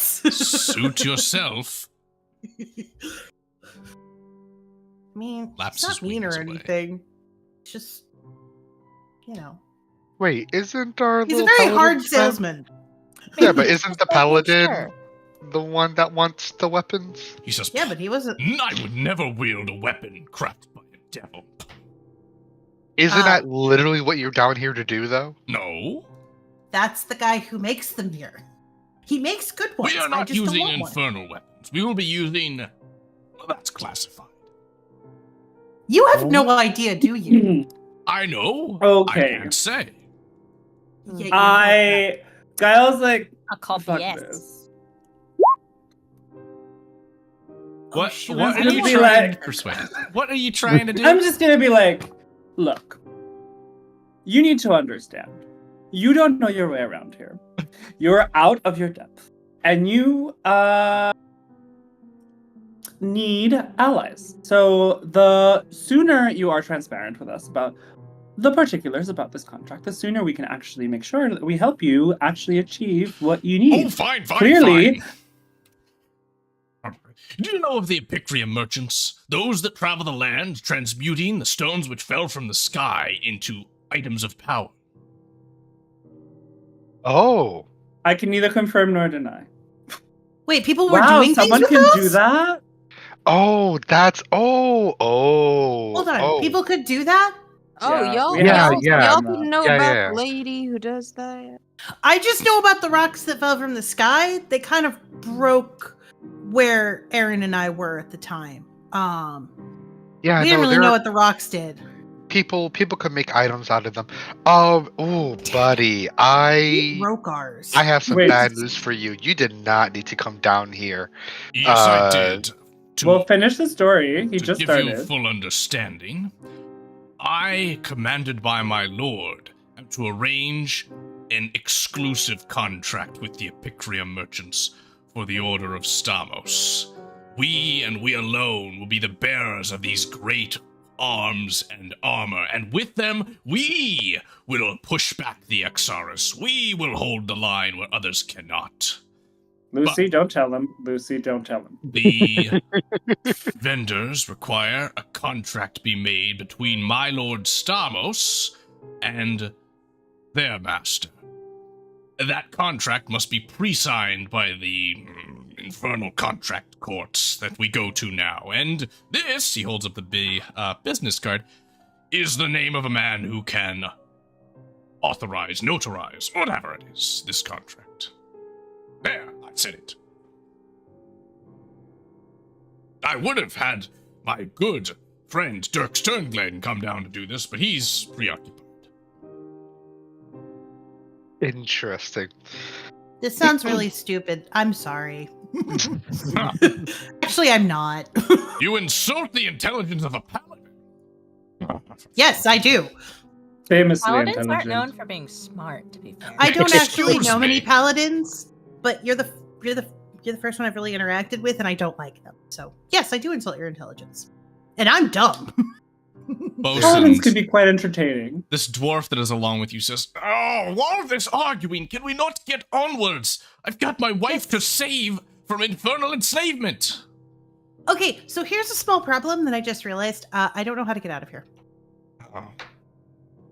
We got in here with the help As you of say this, the pit Yeah, fiend in the yes. room will say, "Door through the hallway, take the stairs, go straight." Oh, thanks. Okay, I guess I do know how to get out of here. Nods. Aw. That's that's way easier than getting in here. You getting in here was a pain in the butt. Thank you. You're pretty cool. I mean, I don't need I- weapons, but you're still pretty cool. I just make things, he says. Pretty cool things. Natas seems to like the axe you made him. Does he regret not binding his own soul to it? Probably, but I didn't ask. Just walking away. Just Yeah. walks away. Wait, Just out of curiosity, how interested would you be in creating weapons and armor for, say, a small war band of devils? Do you have mortal souls or soul coins to offer? Back at home, but I haven't been back at home in many years. And as from what I've been told, it's currently locked out. Like no one can get there. Where's So- home? 8th level? Oh yes, no one can go beyond the 3rd. Yeah. What is up with that? Do you know anything? Hmm. I'll take that He as a no. says, listen carefully. And as you do, there is the sounds of lava bubbling. There is the steam, the heat of the second layer of hell. There's also a thrumming, a deep, strong. He says, you'll find the source of that sound above. It should explain things just a bit. Okay. Cool. I do have a question. Did Margie's book have any kind of like starting point for us to look for? There is a picture of this person. Okay. I was just like, I realize we have a name. Yep, you have a Like- name, and And if you see them, entire I layer will of tell hell. you. Okay, yeah, it was just like we have a name and an entire layer of hell. I was like, this might be difficult. All right, everyone. Wait, question. Proceed when you're ready.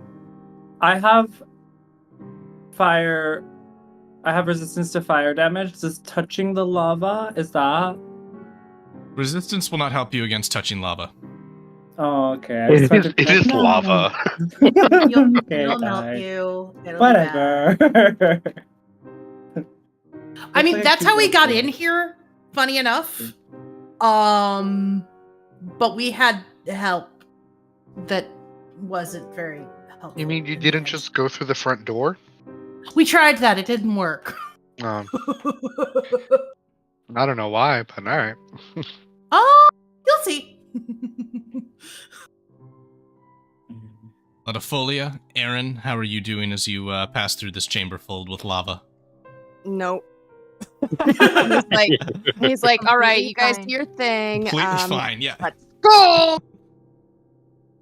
Tree Right. man coming through. Noble of these plains sits cross-legged, waiting for the work to be completed in the forge, and just kind of tuts as you pass by. Oh, And so you make your way out of this place, and we have a total of 8. That's right. All right, so just making sure I have us all accounted for. You emerge now onto the streets of the city of Dis. And you are all beneath a shadow. A great looming object is above you, casting this shadow across an entire district of the city. The visual I can best give you is this, as you are looking at the underside of a hellish craft that floats above the city, emanating crimson energy, but also sparks of light blue, which make an Arcana check. Any of you.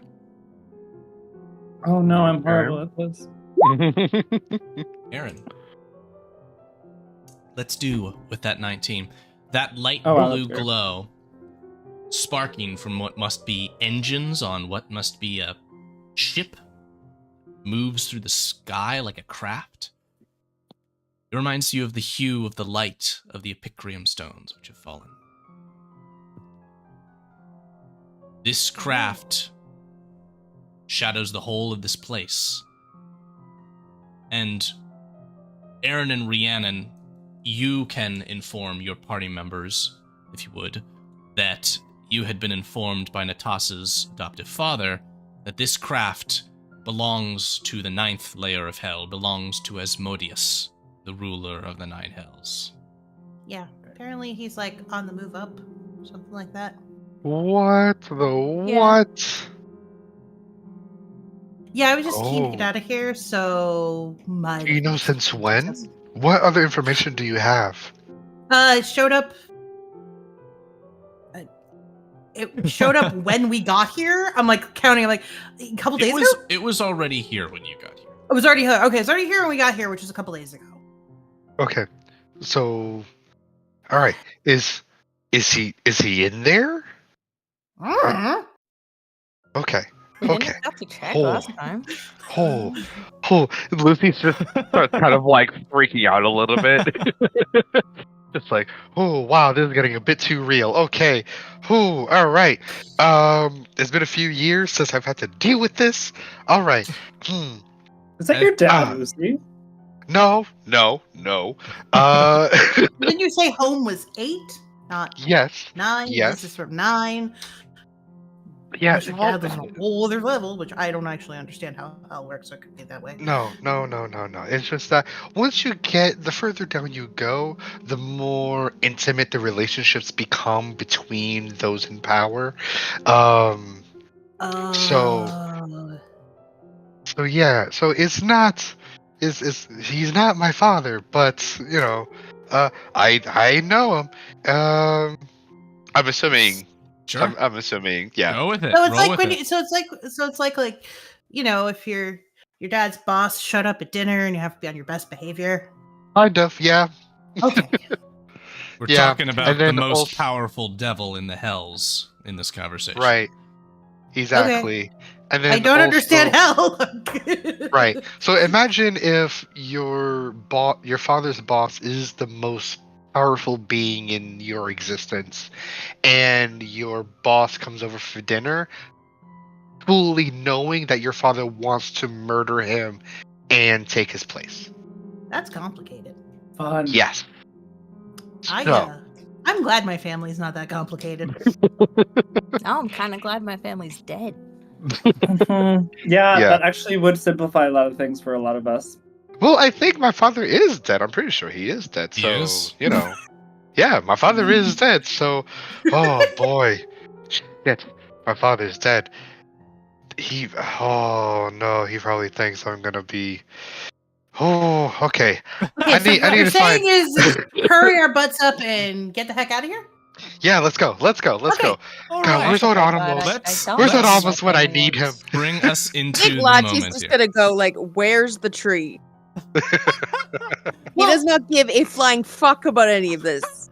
The tree was an attempt. I don't know if it happened. Also, now that I'm thinking about this, I think I know who we're looking for. 'Cause there was Where? It was actually on this road that I felt it. There was somebody here who didn't feel as awful here. He says, "No." He's like, "Where's the tree? Like, where's I this don't tree trying to grow?" know. Aaron is just gonna use minor illusion to make a fake tree. Mm. It's not helpful. As you have Yeah, An and then he emotional tries to. support He tree. immediately tries to talk to it and can't, and is like, "Yeah, nope." Jack Henry, I can't move my token. Oh, I see. I can. I will fix that for you. You have Thanks, dear. emerged from the Merag garrison. Within is the training grounds for the Maragon, the devilish soldiers of the Nine Hells, which wear these terrible masks which seem bolted to their faces. They cross halberds behind you all as you exit. This is why we Seem couldn't to really move do you the front along a door bit. thing.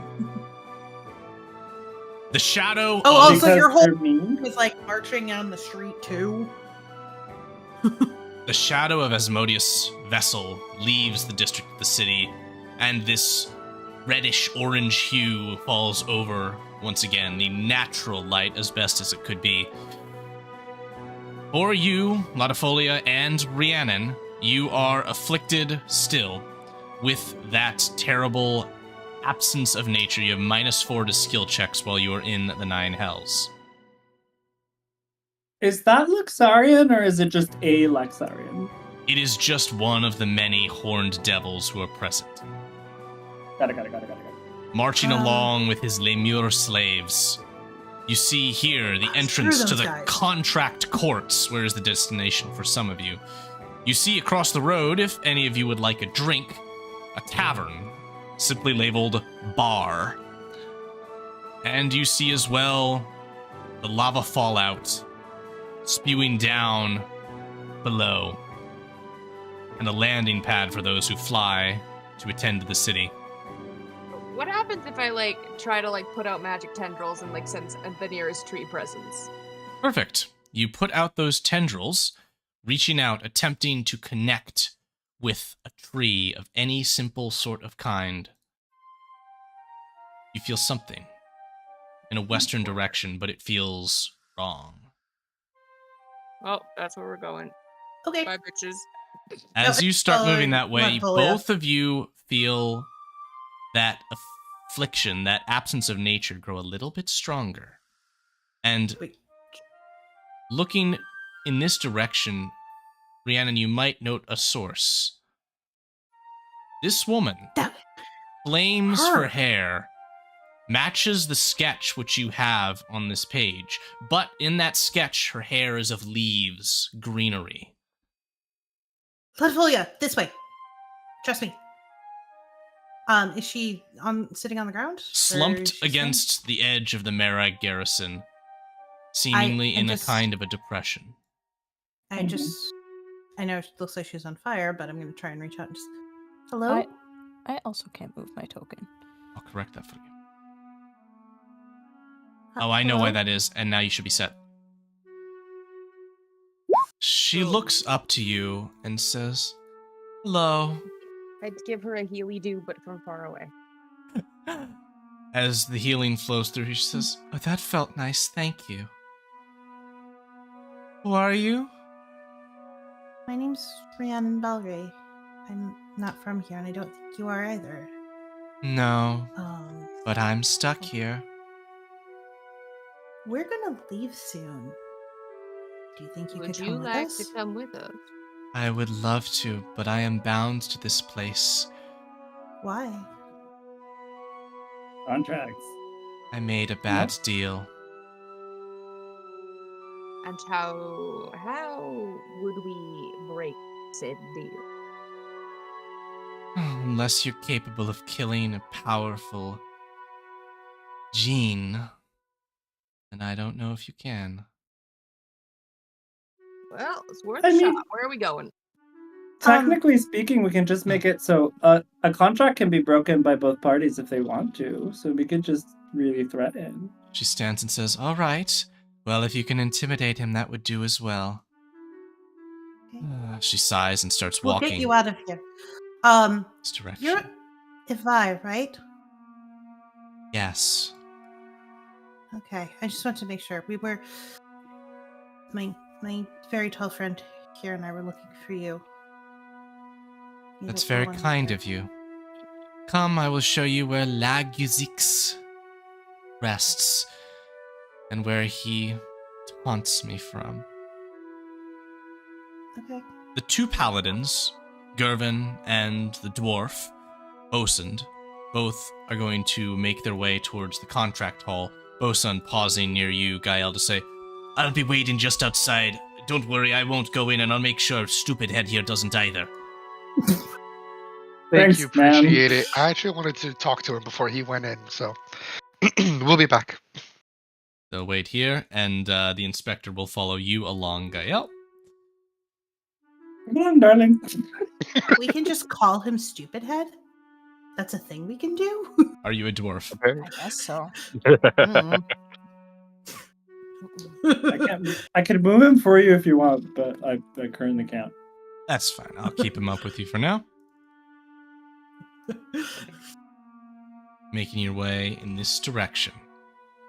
You feel the waves of heat emanating from the river of lava that flows out far. This river is wide before there is another landmass. And that heat, that steam, almost chokes you as you walk by. This is very much an uncomfortable place. Rhiannon is fully just leaning hard on her staff right now. For some. I swear I'm not that old. But perhaps... Feel it. Go ahead. No, you're good. Perhaps not as uncomfortable as the sight which you are now to behold. A tree I don't like that. Oh, with leaves of flame, rooted strong in the ground, and sitting amongst its apex, lounging with his feet up, lazily is a red-skinned man. Evi will say, "There it is," mournfully. "My beautiful tree, my beautiful gift, my humble intent." That man, she points with hostility towards the Afriti that rests atop the tree. Laguzix. He made a contract with me. He promised, unbinding of myself to this plane, that I and my tree like me would flourish everlasting. Our radiance would alight this place. I failed to be keen, I failed to decipher, and now myself and my tree are aflame. What if Was the word flourish specifically mentioned? we're not on fire? hmm. What if it were not on fire? Yeah. Oh my god. Are you going to cast that right now, or are you just asking? Yes. Wait. Which one? Oh, I like him. On the tree. Are you going to cast Cone of Cold on the tree right now? Yep. Okay, Cone of Cold is a bit aggressive. Okay, awesome. Two points though. Like, wait, was flourish specifically mentioned on the contract? Yes. Well, flourish means thriving Right. and develop a healthy and vigorous way, Uh-huh. which she's clearly not. Therefore, it's breach of contract. The flame is flourishing. Flame that is her hair, the flame that is the leaves of these trees. But she was supposed to flourish. She is. Is she? Her fire flourishes. Ugh. Okay. But I like your loophole, John. It's better. I like it too. Unfortunately, this keen Gene doesn't. And he doesn't like either the blast of cold energy that comes from Latifolia. And this frost would freeze this tree. Yeah. Which There isn't is- the best. Let's see, a cone. Which is better for a tree than being on fire. A cone of 60 feet out from Latifolio I will get can closer. strike the Afriti. Do you want to strike the Afriti? Yes. Oh. Okay. The cold Putting has it- Okay. the cold has Fire no on the tree. effect on the fire. The fire does not diminish, but it does harm the denizen, who gives a "Rah!" in anger as you do so, rolling a success, taking half Fuck. of the 38 points of damage, which is nonetheless pretty good. Right? That is would be 19 cold damage. And I'd like everybody to take 30 feet of movement, if you would like, and then Don't I roll also for do- me initiative. Do I also do psychic Of damage course. because of that? The psychic damage applies when you use cantrips. I'm going to put myself very close to Avi to try and keep her Okay. act as protector, and then I mean, honestly, because Oh, my suck thought it, was idiot. similar to Letafolia's, but I was going to cast Tidal Wave, so you know. Okay. Gael, super quick before initiative is gonna check with this. What are they again? The names? Guy over here. Oh, the Marigan. Yeah. The American. Be like, are you gonna get involved in this? It looks at you, shakes its head from side to side. Okay. I'm like, darling, just come hang out with this guy over here. Well, yeah, Lati is We'll not deal with worried this. about the tree with the ice blast because this tree is like trees are in the winter all the time. Like trees can withstand cold. I just That's need not a problem. Lucy Fire's initiative. a problem. Yeah. Oh, apologies. All good. Let's get you in Where there. can I go? Oh, not bad for once. Yeah. Sprout. Wings would sprout, and I'll go like 40 feet. All right, Yeah. Lottie, you got the opening salvo and the first salvo of round one. Oh boy, I am gonna. Do it again. No. I'm gonna use good and classic, but my goal here is to like entangle him and slam him into the fucking ground. If he fail, that's a. He succeeds God the saving damn throw, and he, Yeah. as these vines just reach up to him, he slaps them away. He says, get away from my tree!" In my defense as a player, I have used this spell on very large, very strong things, and yeah. it has worked almost every time in the Look, past. He rolled a 19. Yeah, I was so- gonna say this was sheer dumb luck. Like it was a joke in our campaign because I kept doing it against like very large creatures. Jake Henry was like, "No," and I'm like, "Yes." And they failed. Yeah. They failed the saving throw every single time. It was Congratulations, you won once. Yes. So I had to try. Excellent.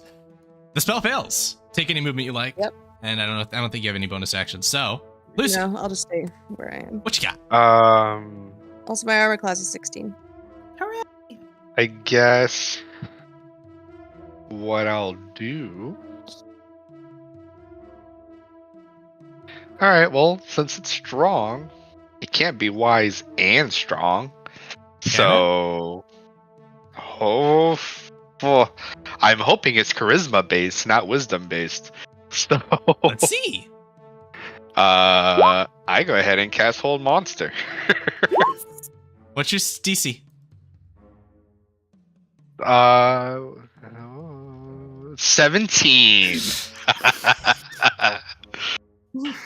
So it fails. Yeah. So it is now paralyzed.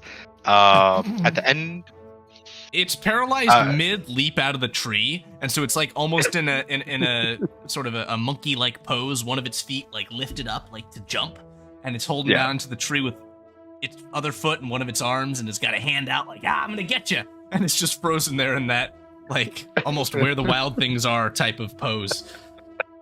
So yeah, it is held. Very nice. There we go. Alrighty, Yeah, Rhiannon is up. Unless you got anything else, Victor. No, just at the end of each of its turn, it can make It another saves wisdom again. saving throw. Yeah. Cool. Get smoked, You know idiot. you know what the tree needs? It needs water. Okay. Tidal wave. Dex save. Yeah. He is paralyzed. He cannot succeed. Yeah. He takes I know. 22 bludgeoning. No, I know. I know. I don't have Discord up, so I can't see your face, but I can just hear the smile. You can hear the smile. Beautiful. All right. Well, that's it. He takes 22, and he's is he knocked back? It is knocked prone. Here's what I'm going to say happens. The tidal wave slams into Laguzix, and as it does, it knocks him out of the cradle of the tree, and he falls onto the ground. He is prone and paralyzed. because I was gonna say I was gonna come from the behind to try and push him towards us. Oh, from but behind? it wasn't completely up. Yeah, Then there he it's is. got 120 foot range, so I figure it comes from behind the tree. And Cool. Oh, hold on. Because it's paralyzed, not only does it automatically fail to save, any hit is a crit. This is a saving this throw is a based saver. on- yeah. It's a Oh, it's a okay. saver spell. Yep. Or not Yep. saver spell, it's a save spell. Yep. So he's not prone now. And he's still in that like I'm gonna get you pose, but he's on the back on the ground. So he's Like a an real action figure that fool. got knocked over. Exactly. Okay. The other thing I'm gonna do is because I want to be nice to everybody. For my bonus action, I'm going to summon. Where'd it go? Bear totem. Bear totem. Ooh. We'll have a custom Bear token totem. for these of one day. It's fine. It's not really needed. Because I keep changing my mind on what I'm summoning. It's gonna hang out over here actually, so that everybody of my allies. Yep, are you within 30 feet? Just perfect. 15, 10 HP. Temporary hit Let me double- points. Oh, nice. Let me double check that it's 15, but yeah, it's at least 15. I think it was 15 last time. I was level lower last time. Okay, so That's why I wanted to double check what it the is. bear is present. Gael, you're up, and this fool is paralyzed and prone. What are you going to do to him? It is now 16. Question. 10 HP. As a, if you will, bonus, can I gauge with insight? I assume he is strong and dexterous, but not intelligent, wise, or what else is there in there? Charismatic. He's Well, probably he had a charismatic. He had a +6 to his wisdom, actually. Okay, but I want to check mostly if he is intelligent. Make a Oh. insight check. Insight? He seemed to be maybe intelligent, definitely overconfident. Mm. Ugh, whatever. We'll see if this spell works.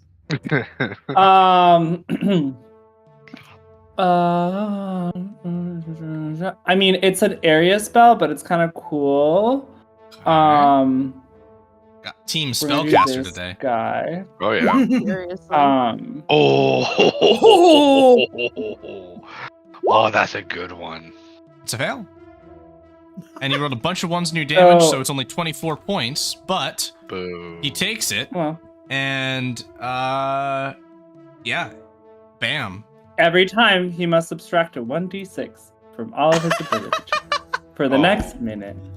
Oh, this guy got so smoked this encounter. Holy hell. All right. Yeah. And the pretty nice thing like, is that this is oh. not a concentration spell, so I can do something else later. She's like, oh, like, can you fight this guy? And we're like, fuck off.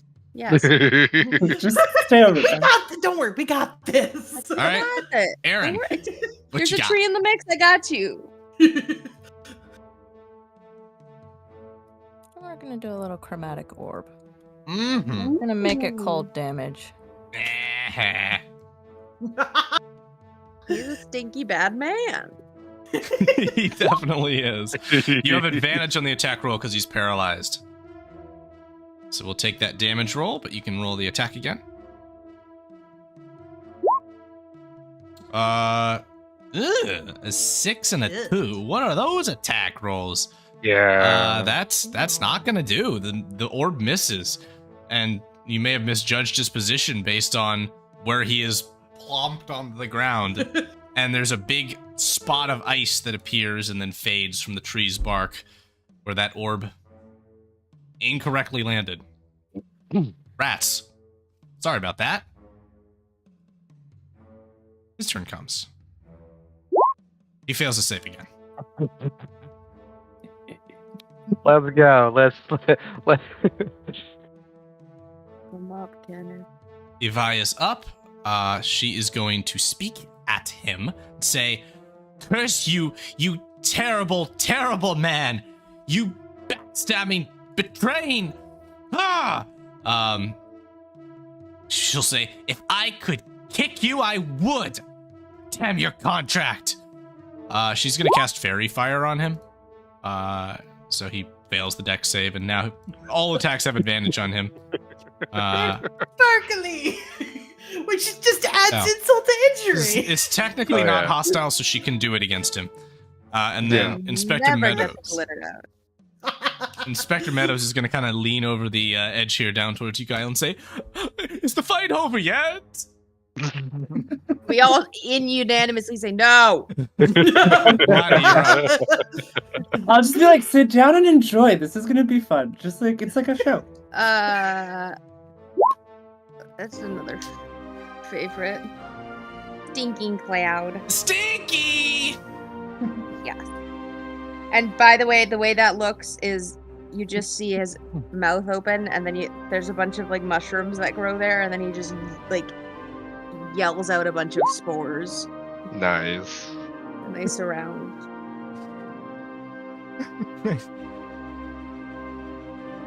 On a failed save, it spends its action that turn retching and reeling. Oh, poor baby. This guy is just... He's in terrible shape. I know, Yeah. I love it. Alright, he's got 5 negative status effects on him right now. That's good. Now it's time for murder. Alright. Good job. Lucy, you're up. All right, cool. I really don't feel the need to really try real hard right now. So I'm simply going to go ahead and cast Shillelagh on my cane, and I'm going to fly over here, and can I cast 2 cantrips? 1 bonus action, 1 action? Yeah. Cool. I'm gonna go ahead and cast Booming Blade. I'm good with it at least. Do it. Yeah, just in case he gets just in case he stops being paralyzed, You telling me I'm putting another negative status effect on this guy? Oh yeah, absolutely. And it's going to deal damage to him when he moves 5 feet or more. So We're I'm at gonna 6, everybody. 6 negative status effects on the Afriti. Ooh, do I have something else? Who- Penny, can you get on there? yeah. For your interest, is challenge 11, so not Right. weak. So I'm gonna go ahead. I'm So I'm gonna go ahead and make my attack. Yeah. So Donk. 12. Yeah, 12 magical bludgeoning. Which is a critical hit And- because of the paralyzation. Oh right. So that's actually 24. 24. Yeah. And then I'm gonna go ahead and move back 5 feet because that's my full movement. And so if he breaks out of paralysis and moves 5 feet, at least 5 feet, he'll take 2. Oh wow, 2d8 bludgeoning and 3d8 thunder. Okay, overachiever. Rhiannon, you're up. Yeah. I don't have anything that can give him another negative status effect, which makes me very sad. God damn However, the plan. it's okay. I'm just gonna cast mean, Blight on him. Yeah, you gotta kill him eventually. Beautiful, amazing. Oh, I have to be closer. Hold on. Let me Okay, see. cast your Oh, no, damn it's just blight. all thunder. Yeah. Let me just move a little closer, and now I'll cast Blight because now I'm within range. He critically succeeds in the saving throw. Takes 20 points Okay. of necrotic damage. Uh huh. He's bloodied. There, are you Uh-huh. happy? He has now a I am delighted. You know, Wait, 7 he's of bloodied hits. already? I wanted to keep him alive for longer than this. No. No, Gael, you're up. Wait, sorry. Did he succeed at a Constitution saving throw? Yeah. Yeah. Oh. You Wait, Well, rolled- you have to does he- subtract a 1d6, but I mean that was a pretty good roll. So Yeah. whatever. Still took a 20. Still succeeds. Gael, It's you're fine. up. Fine. I'm fine with that. I still have 2 more spell slots at that level that I can just keep casting Blight on him.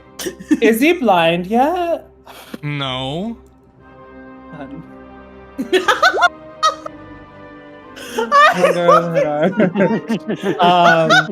So yeah, we're just gonna put that in that area. And So stupid. And slurping noises. I'll roll my 2d6.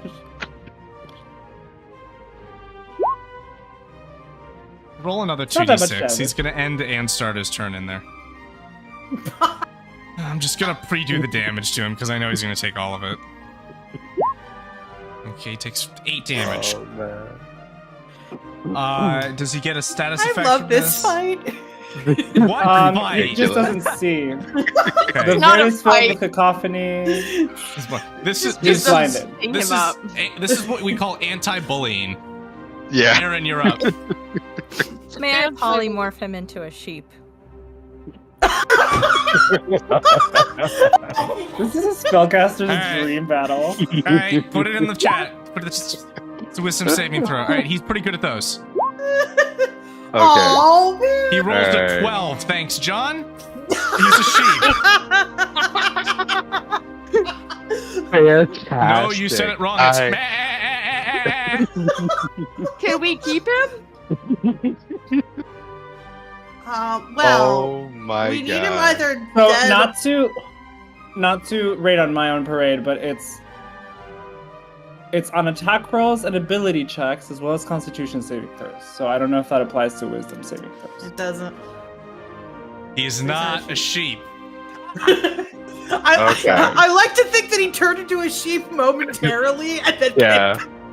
For like a brief second, it's just like, oh no, I'm a sheep. Wait a second, I don't need to be a sheep. All right, I'm he's not gonna a sheep. he's gonna make a saving throw against one of these effects. Paralyzation. Cold monster. He fails his saving throw. He's still paralyzed. Evi's up.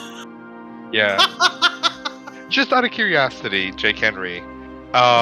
So I know he's at least half dead. Do I get the sense that he's a quarter dead? Not yet. Can we make him ours? Not yet. He needs to Okay. either break the could. contract or be dead. I kind of want dead. You Let's could, make him have a contract with me. That could I help want you. a contract. that could help you. I want Is contract. someone about to become like a genie contract. warlock? Right? No, that would be if the genie had the genie Alright. had a contract. on Evi's him. just gonna This is spit be the in other his way. direction. Lottie, you're up. So reverse genie world. Do I have anything good I can do? Not really. Well, you got a new spell, 6th level. That might be fun. Yeah. Hit him. Oh yeah. Let's do that. Oh, you took this. You're using the one I took for Oh 6, man. I used to have, yes I do, a very nice asset for this that I put together in our mapping tool. Bonk! You remember this one, John? Wall of Thorns, and he's paralyzed. He cannot succeed a dexterity saving throw. He takes 25 points of damage as thorns erupt around him and spike him. Oh my god. Alright. Good I job. just imagine that he like grew through him. Like the wall just. Yeah, there's a bit of that going on. Lucy, you're up. Yeah, alright. I'm gonna come over here. And I'm gonna go ahead and play shenanigans again.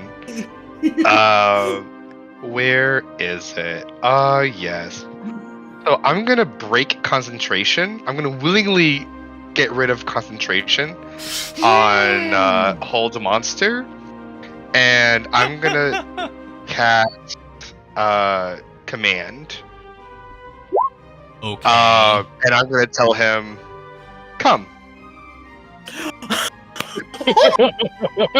Alright. So he needs to make a wisdom saving throw. He succeeds. Oh. That's okay. It would have been great. It would have been great. It's okay. He's almost dead anyway. He's Alright. still gonna get hurt a lot on his turn. Rhiannon, you're up.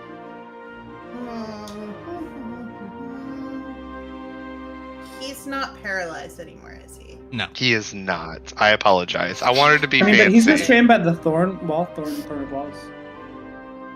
He's having a hard day, guys. Show him a little bit of pity.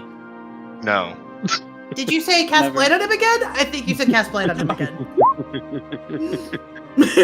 And this is the one that he gets a negative d6 to. Oh, he doesn't need it. Oh yeah. Yeah. No. He gives a oh! He says mercy, mercy. Why? You don't show any. I want mercy. I just point to a vibe. Break our contract. When his turn comes, he might. Gael, what are you gonna do? I am just going to. He's going to get closer. 40. He's going to use his flying speed because we want to be a little closer. He's just going to be like, look, I see it in two ways. You or A, break your contract, and B, make a contract with me because I think you've been very naughty and this would probably help keep you in the goods and then, not in trouble. Or, you can't see, you can't, I don't know what 5 other things you can't do. And you just slowly suffer until you die. Which is, really it's just a matter of like 30 seconds.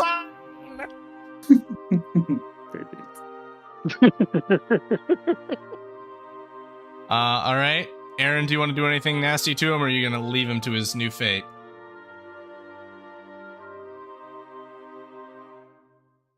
The only stuff I can really do is burn him to death, so... And he... Aw. I don't know how well that probably works. either resistant or immune to fire, so... Right. I'm sorry. I didn't realize we were going back to hell. I thought the stick would be great. With that, let's take us out of initiative. Okay. And, Gael, do you want to produce a piece of parchment and draw up a contract with this guy? Wait. 100%! Okay. Do you want to end Lucy? We could do a double contract. We made a double contract? Alright, I'm down. Oh, no. Whatever. Yeah. Alright, you two are just... I own 60%, you own 40%. That's fair. What was I gonna say?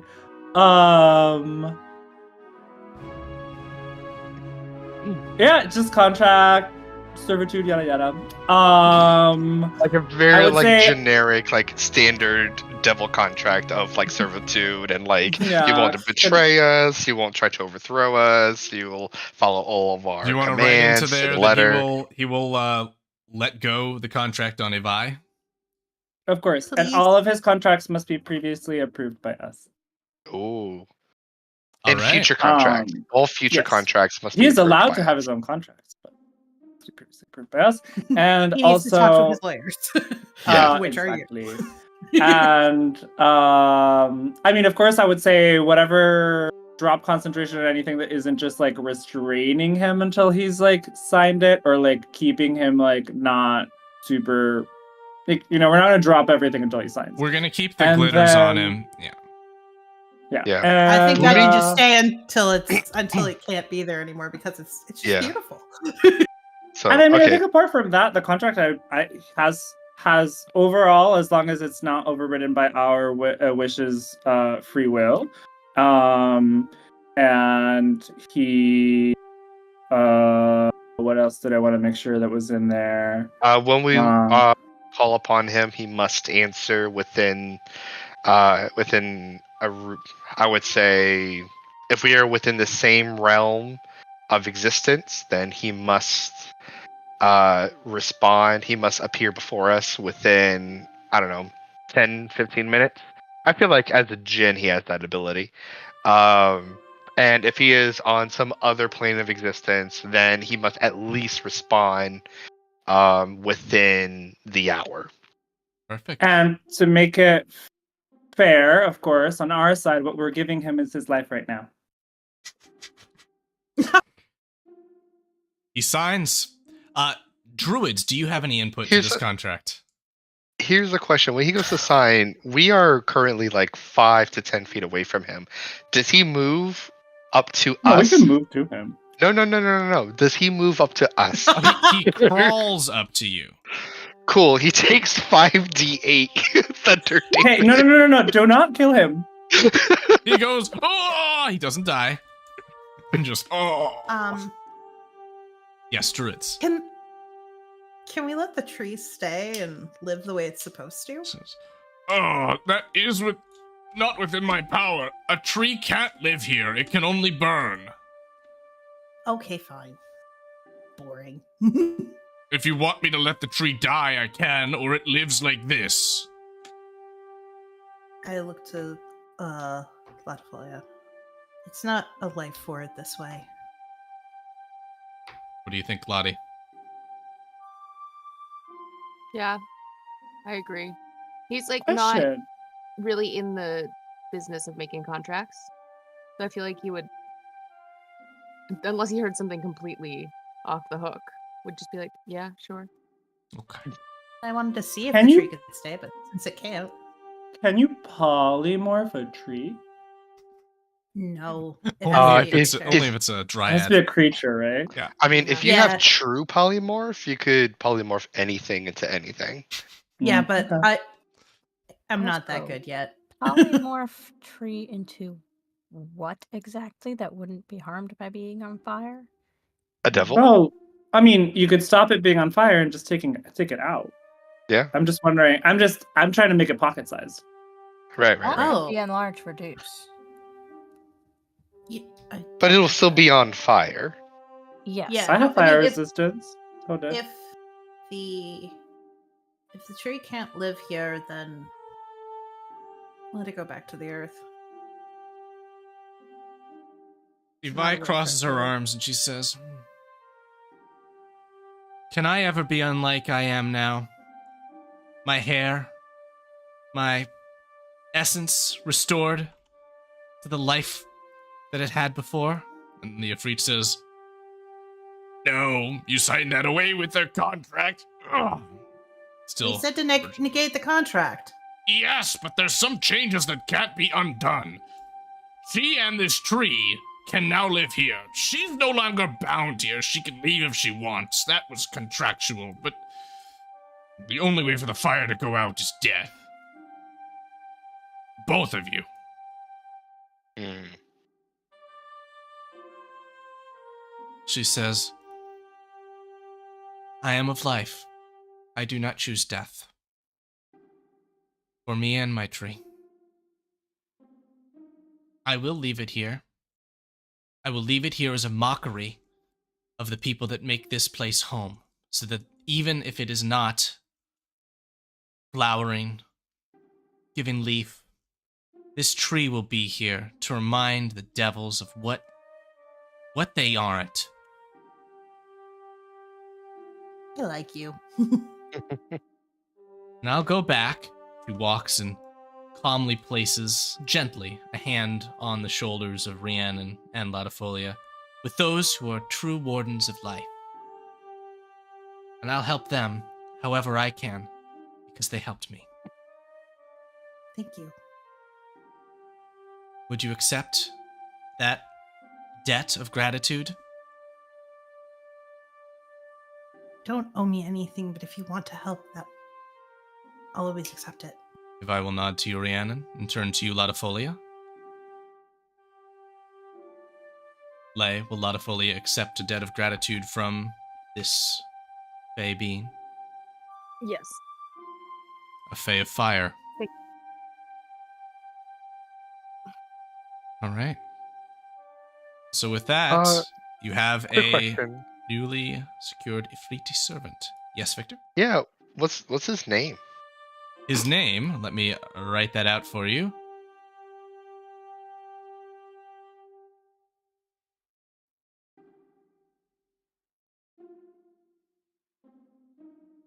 Laguizix. That is his name. I'm gonna name him Luigi. Of course you are.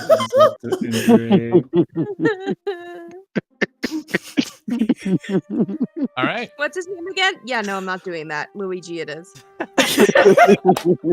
He says, "Oh, please don't call me that, masters." I was going to call you lasagna, so.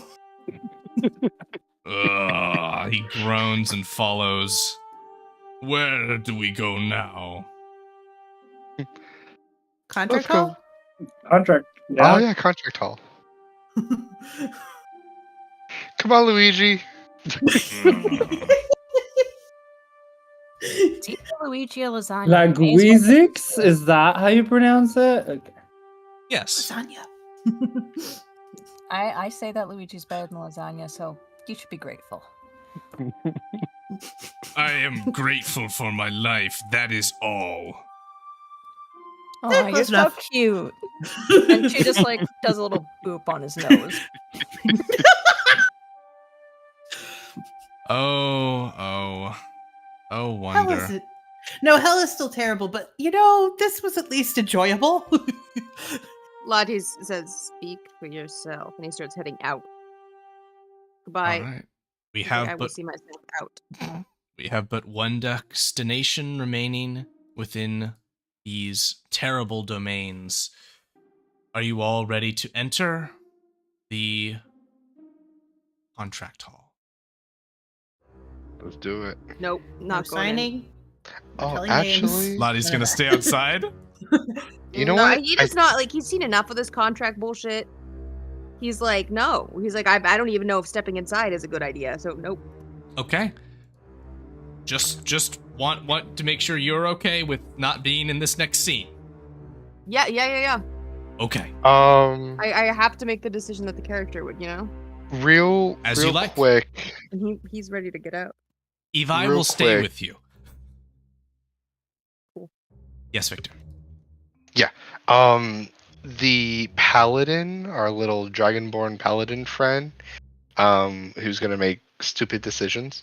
I would like to go up to him Yes. real quick, put my hand on his shoulders, like, listen, friend. Who are you?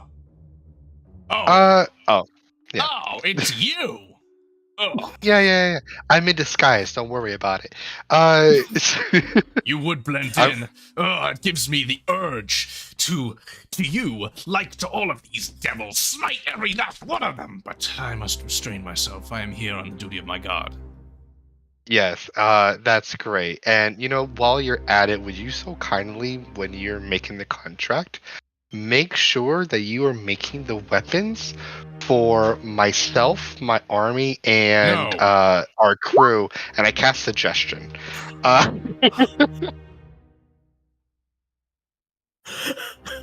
Oh, I mean, wow. I was gonna do it this sleight of hand way, but yeah. Oh man. Okay. Let's get this open here. Come on. Fail. Come on. Oh, He says, "You Does anyone dare!" As he have, draws his greatsword, Oh my try God. to cast a spell against me again, and I will smite you.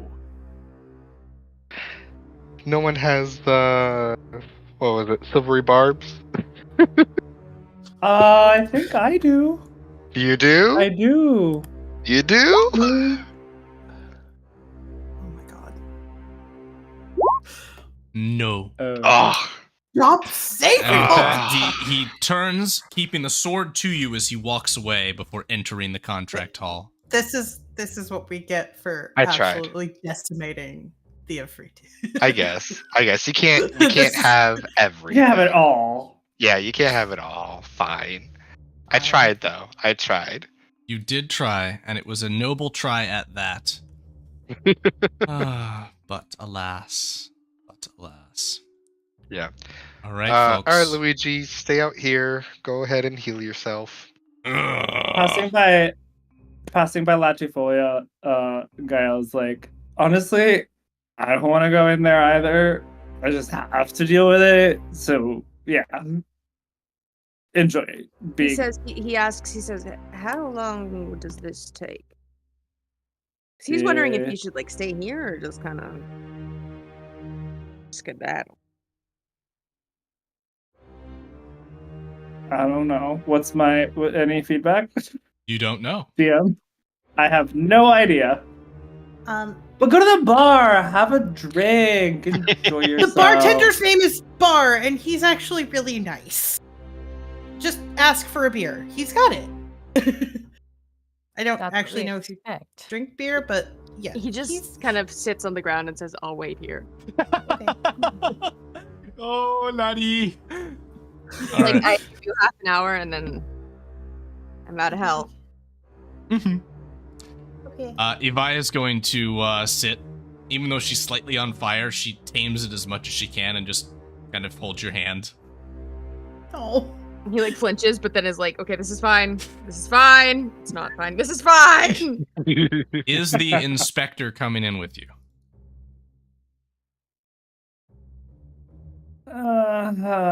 Do we expect a battle here? I don't know. I don't We think so. shouldn't. I don't think That's a so. building full of devils. Let's not start a fight there. I'm gonna put Yeah, it- I I'm think gonna we leave can him outside. show. Okay. We could be like, Yeah. make friends with. Jake Henry, I would like Luigi. to note that when Lucy is in their true form, Lucy is gonna actually wear kind of like the traditional like royal clothing of the 8th layer, Okay. right? Kind of like this to give this sense of like authority and regal aura. As I feel you like it enter- might be important. Absolutely. The contract hall, you see a great chamber before you.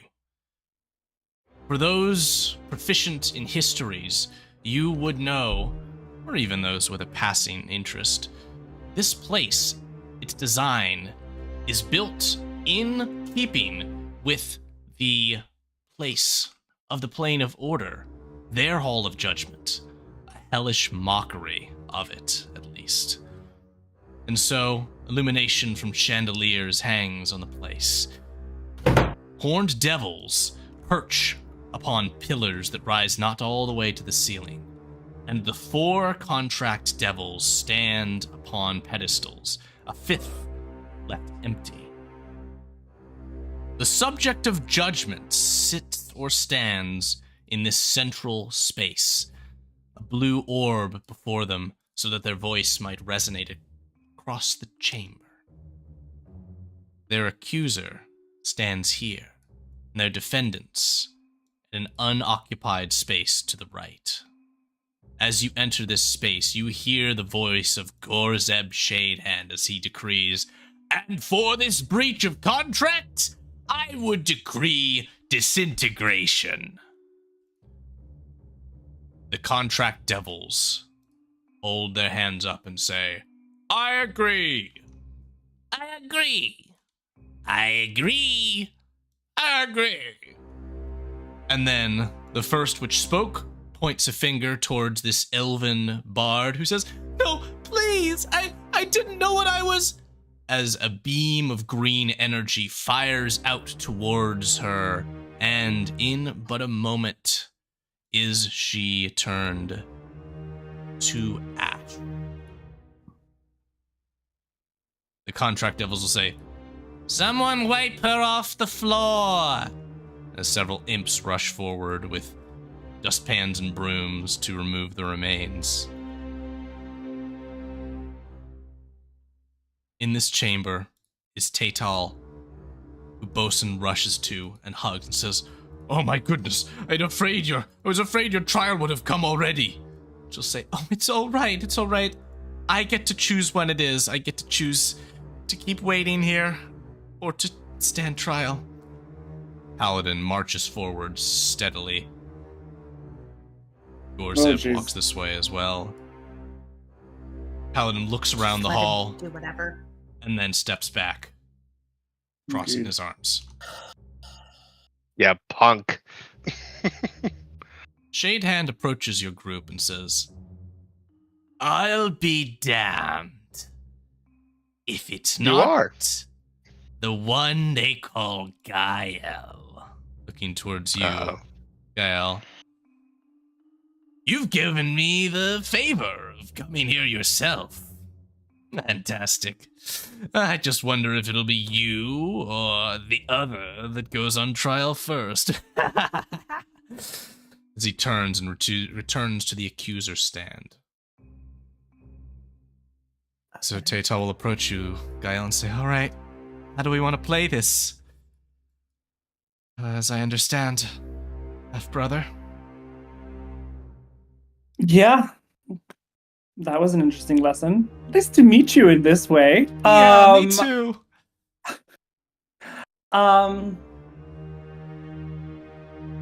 From my understanding, your case probably seems more straightforward than mine because he agreed to the new contract that you have, right?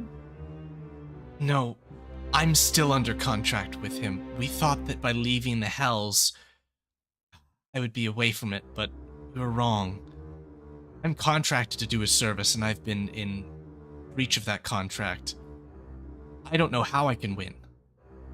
Didn't your husband promise his soul after death? He says, I promised my soul to Red Shroud to break the maternal contract over her. And did that take into effect or no? That did, Yes.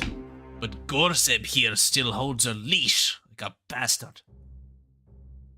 Well, Okay. I mean, ultimately, because the contract that he has was not with you, but was with Red Shroud, I don't think it stands. We'll have to see. she says, all right, Yeah. if you want me to step up to the accused I position. can go first, whatever. I mean, I think yours is going to be easier. Wait, mm, do you need Yeah. a soul to break those contracts? Not necessarily.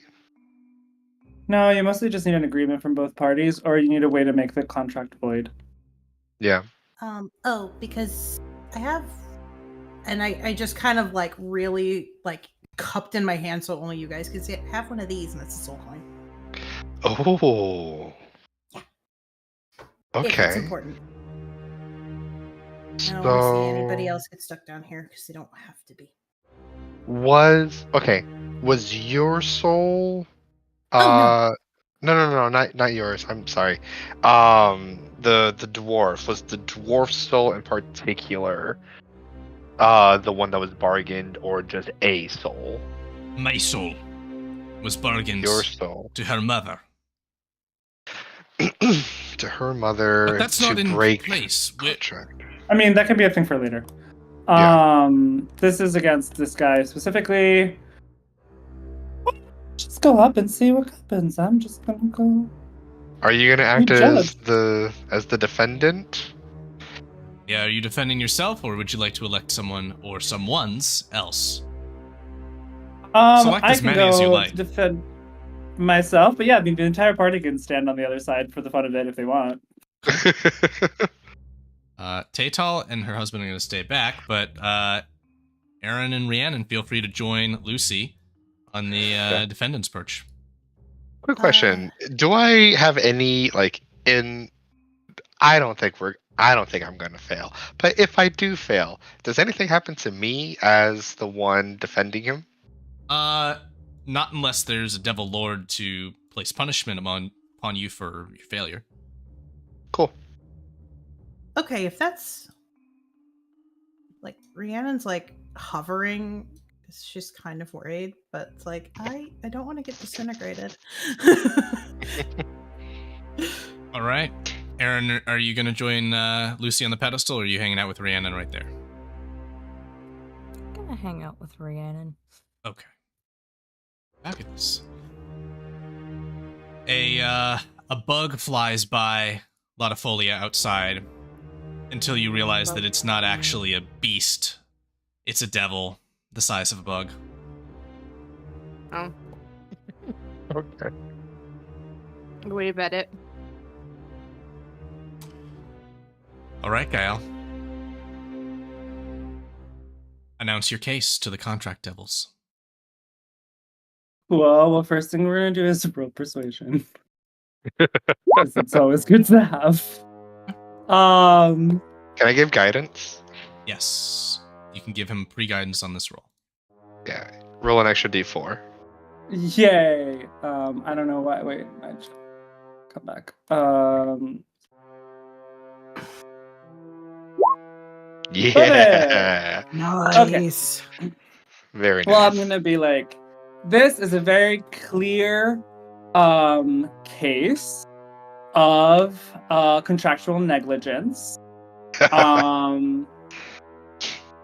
Red Shroud is in the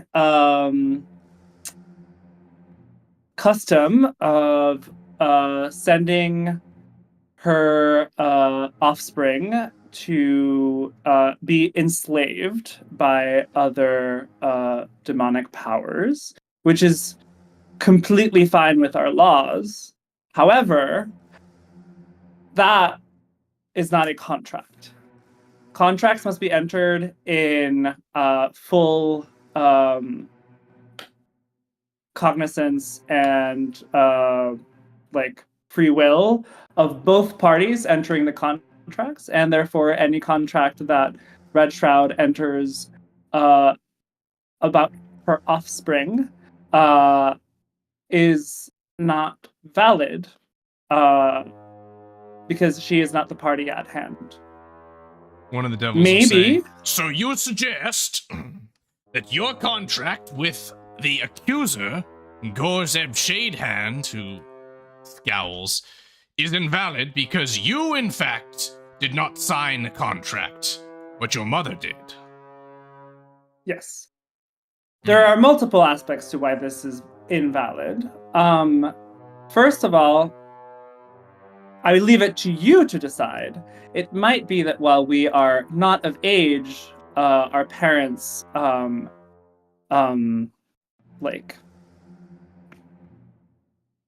don't know, are able to represent us in terms of, during that time. But when we acquire adult independence, these contracts are at that point completely void because we are independent beings. Apart from that, my contract was overridden by a summoning contract, which worked and was instated, which I hold. So there are two. Shouts Gorzeb. This contract and its maker are not present. The contract is invalid. He must default to my contract with Red Shroud. I would like to counter this point. Simply because they are not present does not mean the contract is not valid. As you all have decided with the previous deciding with the said bard, even though they were not, even though they were. Oh, hold on. The this is contract gonna. devil will riposte to say, "Quiet, please. I will clarify your misconception. You see, if a contract is in place, a contract must be in place. Since Gael was under contract initially, only a more powerful contract, or being a contract holder themselves, might free them from that responsibility to the original holder, which would be Gorzeb Shadehand, as the chaotic contract summoner is not present to preside over this contract. Can you claim to be a contract holder or have a more powerful contract, which one might produce?" Gael? Side note. You are a contract holder, which means yes. I have whole contracts, but that I don't. I have contracts with others, Mm-hmm. but that doesn't necessarily. But that elevates your position in Devil Society. Yeah, that elevates your Okay. position, which means yes. The answer is yes. You just Cool. signed another. You just got another one. I know. Yeah, I you have currently 2 hold contracts. 2 contracts. Produce them. I mean, I produce them. I guess. You produce them, and they telekinetically bring them up to their pedestals and pass them around. You'll say, "This is good enough. You may abdicate the stand. Gorzeb Shadehand's contract over you is void." Gaia. Question, just as a side note, but maybe in character, we'll see it after I say it. Have I set the precedent that our parents are not able to set contracts for us? Potentially. It's Okay. mostly what I was trying to do for my sister who's coming next. Okay. Yeah, Cool, because bye-bye. I think I would make this argument for the sister. Then I'm gonna hold Yeah, on to but it. if I had put it, I would have set. No, precedent. I had a very particular point to make about that. That I didn't say just yet. So if you're all set, then if they would let me, Go I ahead. would say this piece for your sister. Bombs. She will need to enter the stand in order to begin judgment. At which point she will, if you are ready for it. No. She'll say, "My name is Taytel Follows. I'm a bard, and I've been called here by Gorzeb Shadehand." You'll say, "Allow me to establish. This is an open and shut case. She is in violation of contract and must be persecuted. I demand her eternal soul belong to me, and for the rest of her mortal life she serve me in however I desire." Excuse you. In which way is the contract? Can you be specific in how her contract is? How she neglected her contract? Yeah. He will growl. He will say, She left this plane. Her contract was to do duties, services to me here in the city of Dis. That is breach of contract." And the contract devils will say, "This is breach of contract." And who signed this contract? Who are the agreement? Under whose agreement was we put under contract? He will say, "This was a contract made with Red Shroud herself, Duchess of below." So, to those who it may concern, I would like to say that this is a case of where this contract is not legal.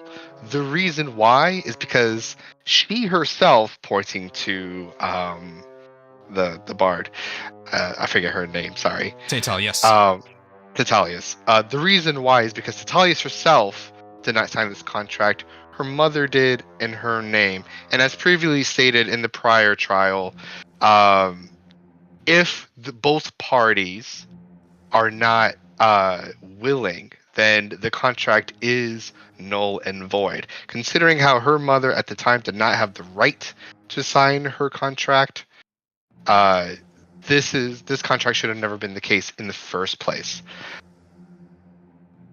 Contract devils. I would like to add something before he finishes. Go ahead. I'm gonna say it is but our nature as demonic kin. Devilish. Devilish kin, my bad, whatever. We thrive in corrupting free will, but nonetheless, free will is at the core of what we do. And there was no free will and no decision to be taken here. Contract devils will look to one another with some amount of concern and say, We must call upon the Arbiter to ensure that this does not set bad precedent. And you watch as one of them makes a hellish incantation. And there is a generation of flame and shadow atop the central pedestal as a white-bearded man appears. Wait a minute. Advocate, what say you? Aaron and Rhiannon, you recognize this man. Huh? Natas's adopted father, who stands on the central pedestal. Mm-hmm. Whoa, cool. He says, I have been listening. I have understood this, and I understand that this may cause a problematic situation, as this is how all of Red Shroud's contracts have been enforced with Gorzeb Shadehand. I then would call to settle this in the most satisfactory way possible. I call on the Duchess of Malboge, Red Shroud, please appear. Oh, jeez. Oh, that's your mom. Yes. I'm sorry, just that's your mom. A silence falls across the room. I guess we could have also argued that she did another contract. We could have made that argument, but I guess we're helping her kind. There's an eminence of crimson energy and a stench, like a bog, flows across the room for but a moment before being replaced with almost a perfumed scent of beauty. As with entourage arrives a gorgeous woman. Crimson are her eyes, as is her robe, and her wings fold neatly behind her back as your mother steps forward, Gaia. Not good, not good, not good. Her servants stepping alongside some of you.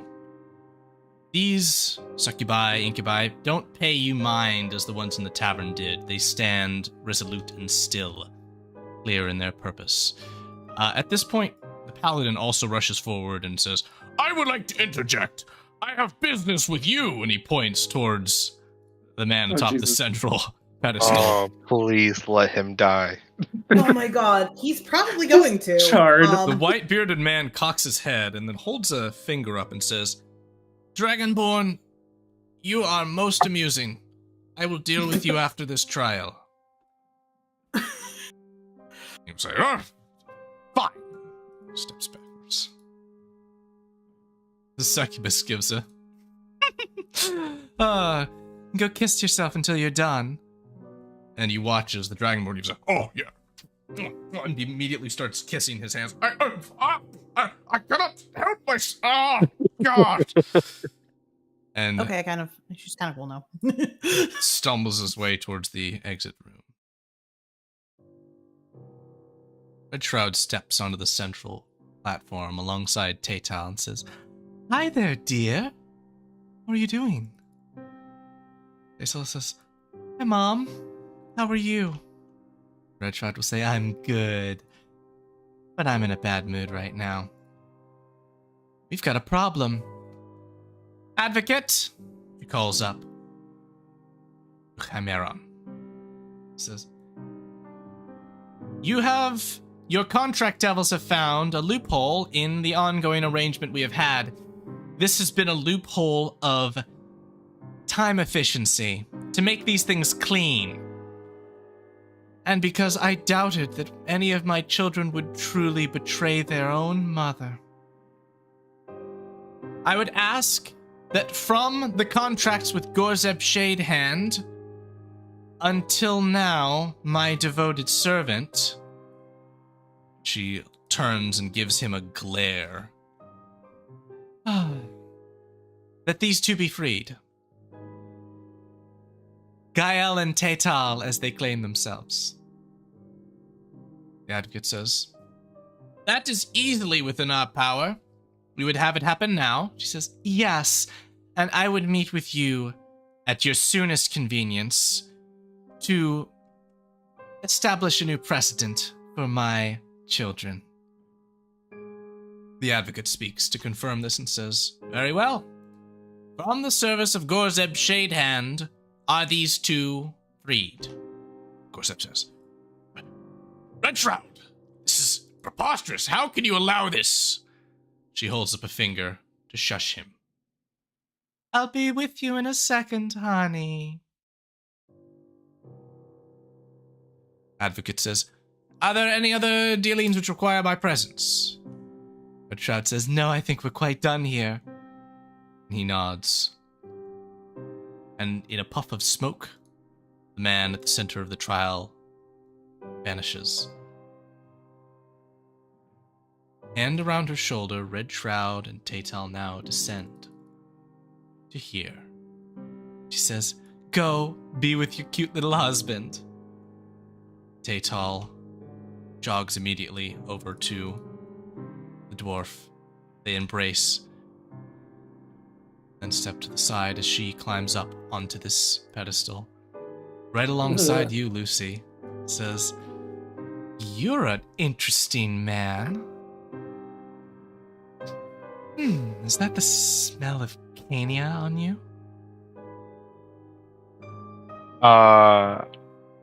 Lucy will do a graceful, bow, flourish and a bow. And upon straightening back up, we'll say,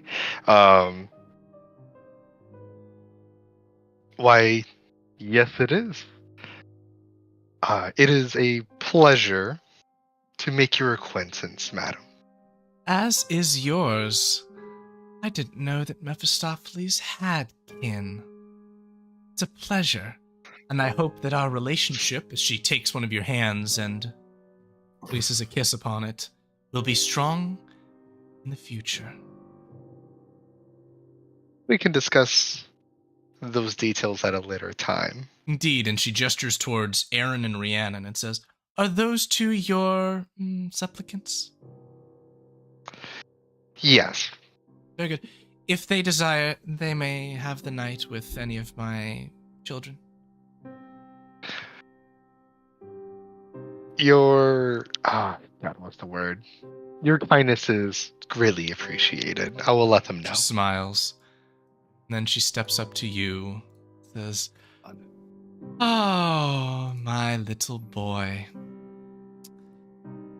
Oh, Ercis. It's good to see you.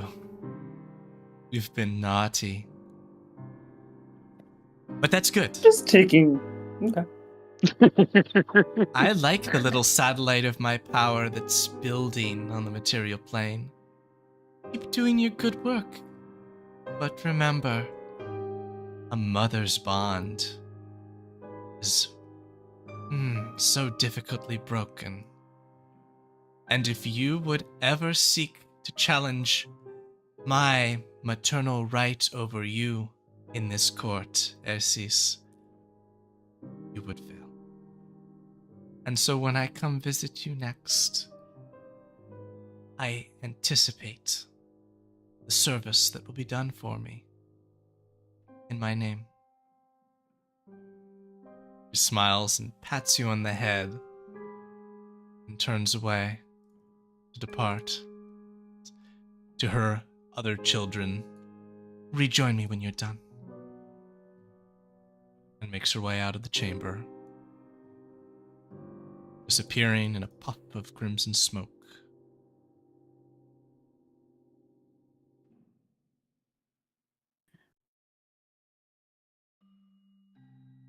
Cool. I guess. Cool. Thanks, Ma. I was gonna just be like, he just, that entire scene, he was just like, I don't like you. And I don't agree. And you'll see how it goes. Yeah. In his head, he was just like, mm-hmm. All right. Just look up at them. Can we go home now? Yeah. Let's do that. And the succubus is going to say, Home. "Oh, do you not want a night of fun before you leave?" I hate it here. Nothing here is fun. And I'm like falling off. Like I'm leaning on my staff like I'm 800 years old. Your loss. Probably. They are. You have been offered free nights with them, so do with that what you will. They will depart. They will depart if you don't take them up on it. But I would also note, you watch as Gorzeb Shadehand stands in agony as his body roils. He says, "No, Duchess, I have been faithful. I have..." As his fingers are melting away into ooze, as into a pile of slime on the ground, he melts. Oh no. And I throw up in my mouth a little. Mom's the poison master. Oh, Jeez. Poison is Okay. gross. that is an interesting thing. Teital will take your hand, Gael, and say, "Can we go home? Are you done here? Yeah. Let's get out of here. Let's." I mean, so my only pending question is, Yeah.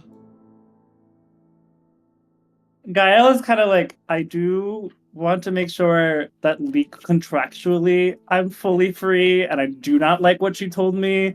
So, like, I do need to make sure that works.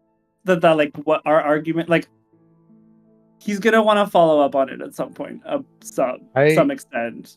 I would say at the very least for the two of you, considering how the person who was in charge of you Oh yeah, it's gone. is literally dead. We're dealing You with a are different free. thing here, though, and that is a parental contract, which is its Yeah. own thing in the Hells, which is quite binding and quite strong. Yeah. So that's something that you've been reminded of your leash, but also told to run amok regarding. If you wish to seek freedom from that, unless you have a friend that's ready to give up their soul and Red Shroud accepts it, like this little dwarf did for Teital, you're in a tough spot. That's something to examine in the future. Cool, Huh? cool. Alright. Cool. In that case, are you all ready to leave the Nine Hells? Yes, please. Yes. Let's. I'm not coming back. Not. Then back to Virgin City you come. The open, even if gray and clouded sky, a relief with comparison to the doom that was below. And thank you all for your time today. I hope you found our adventure satisfactory. I look forward to our next one. A good night, everyone.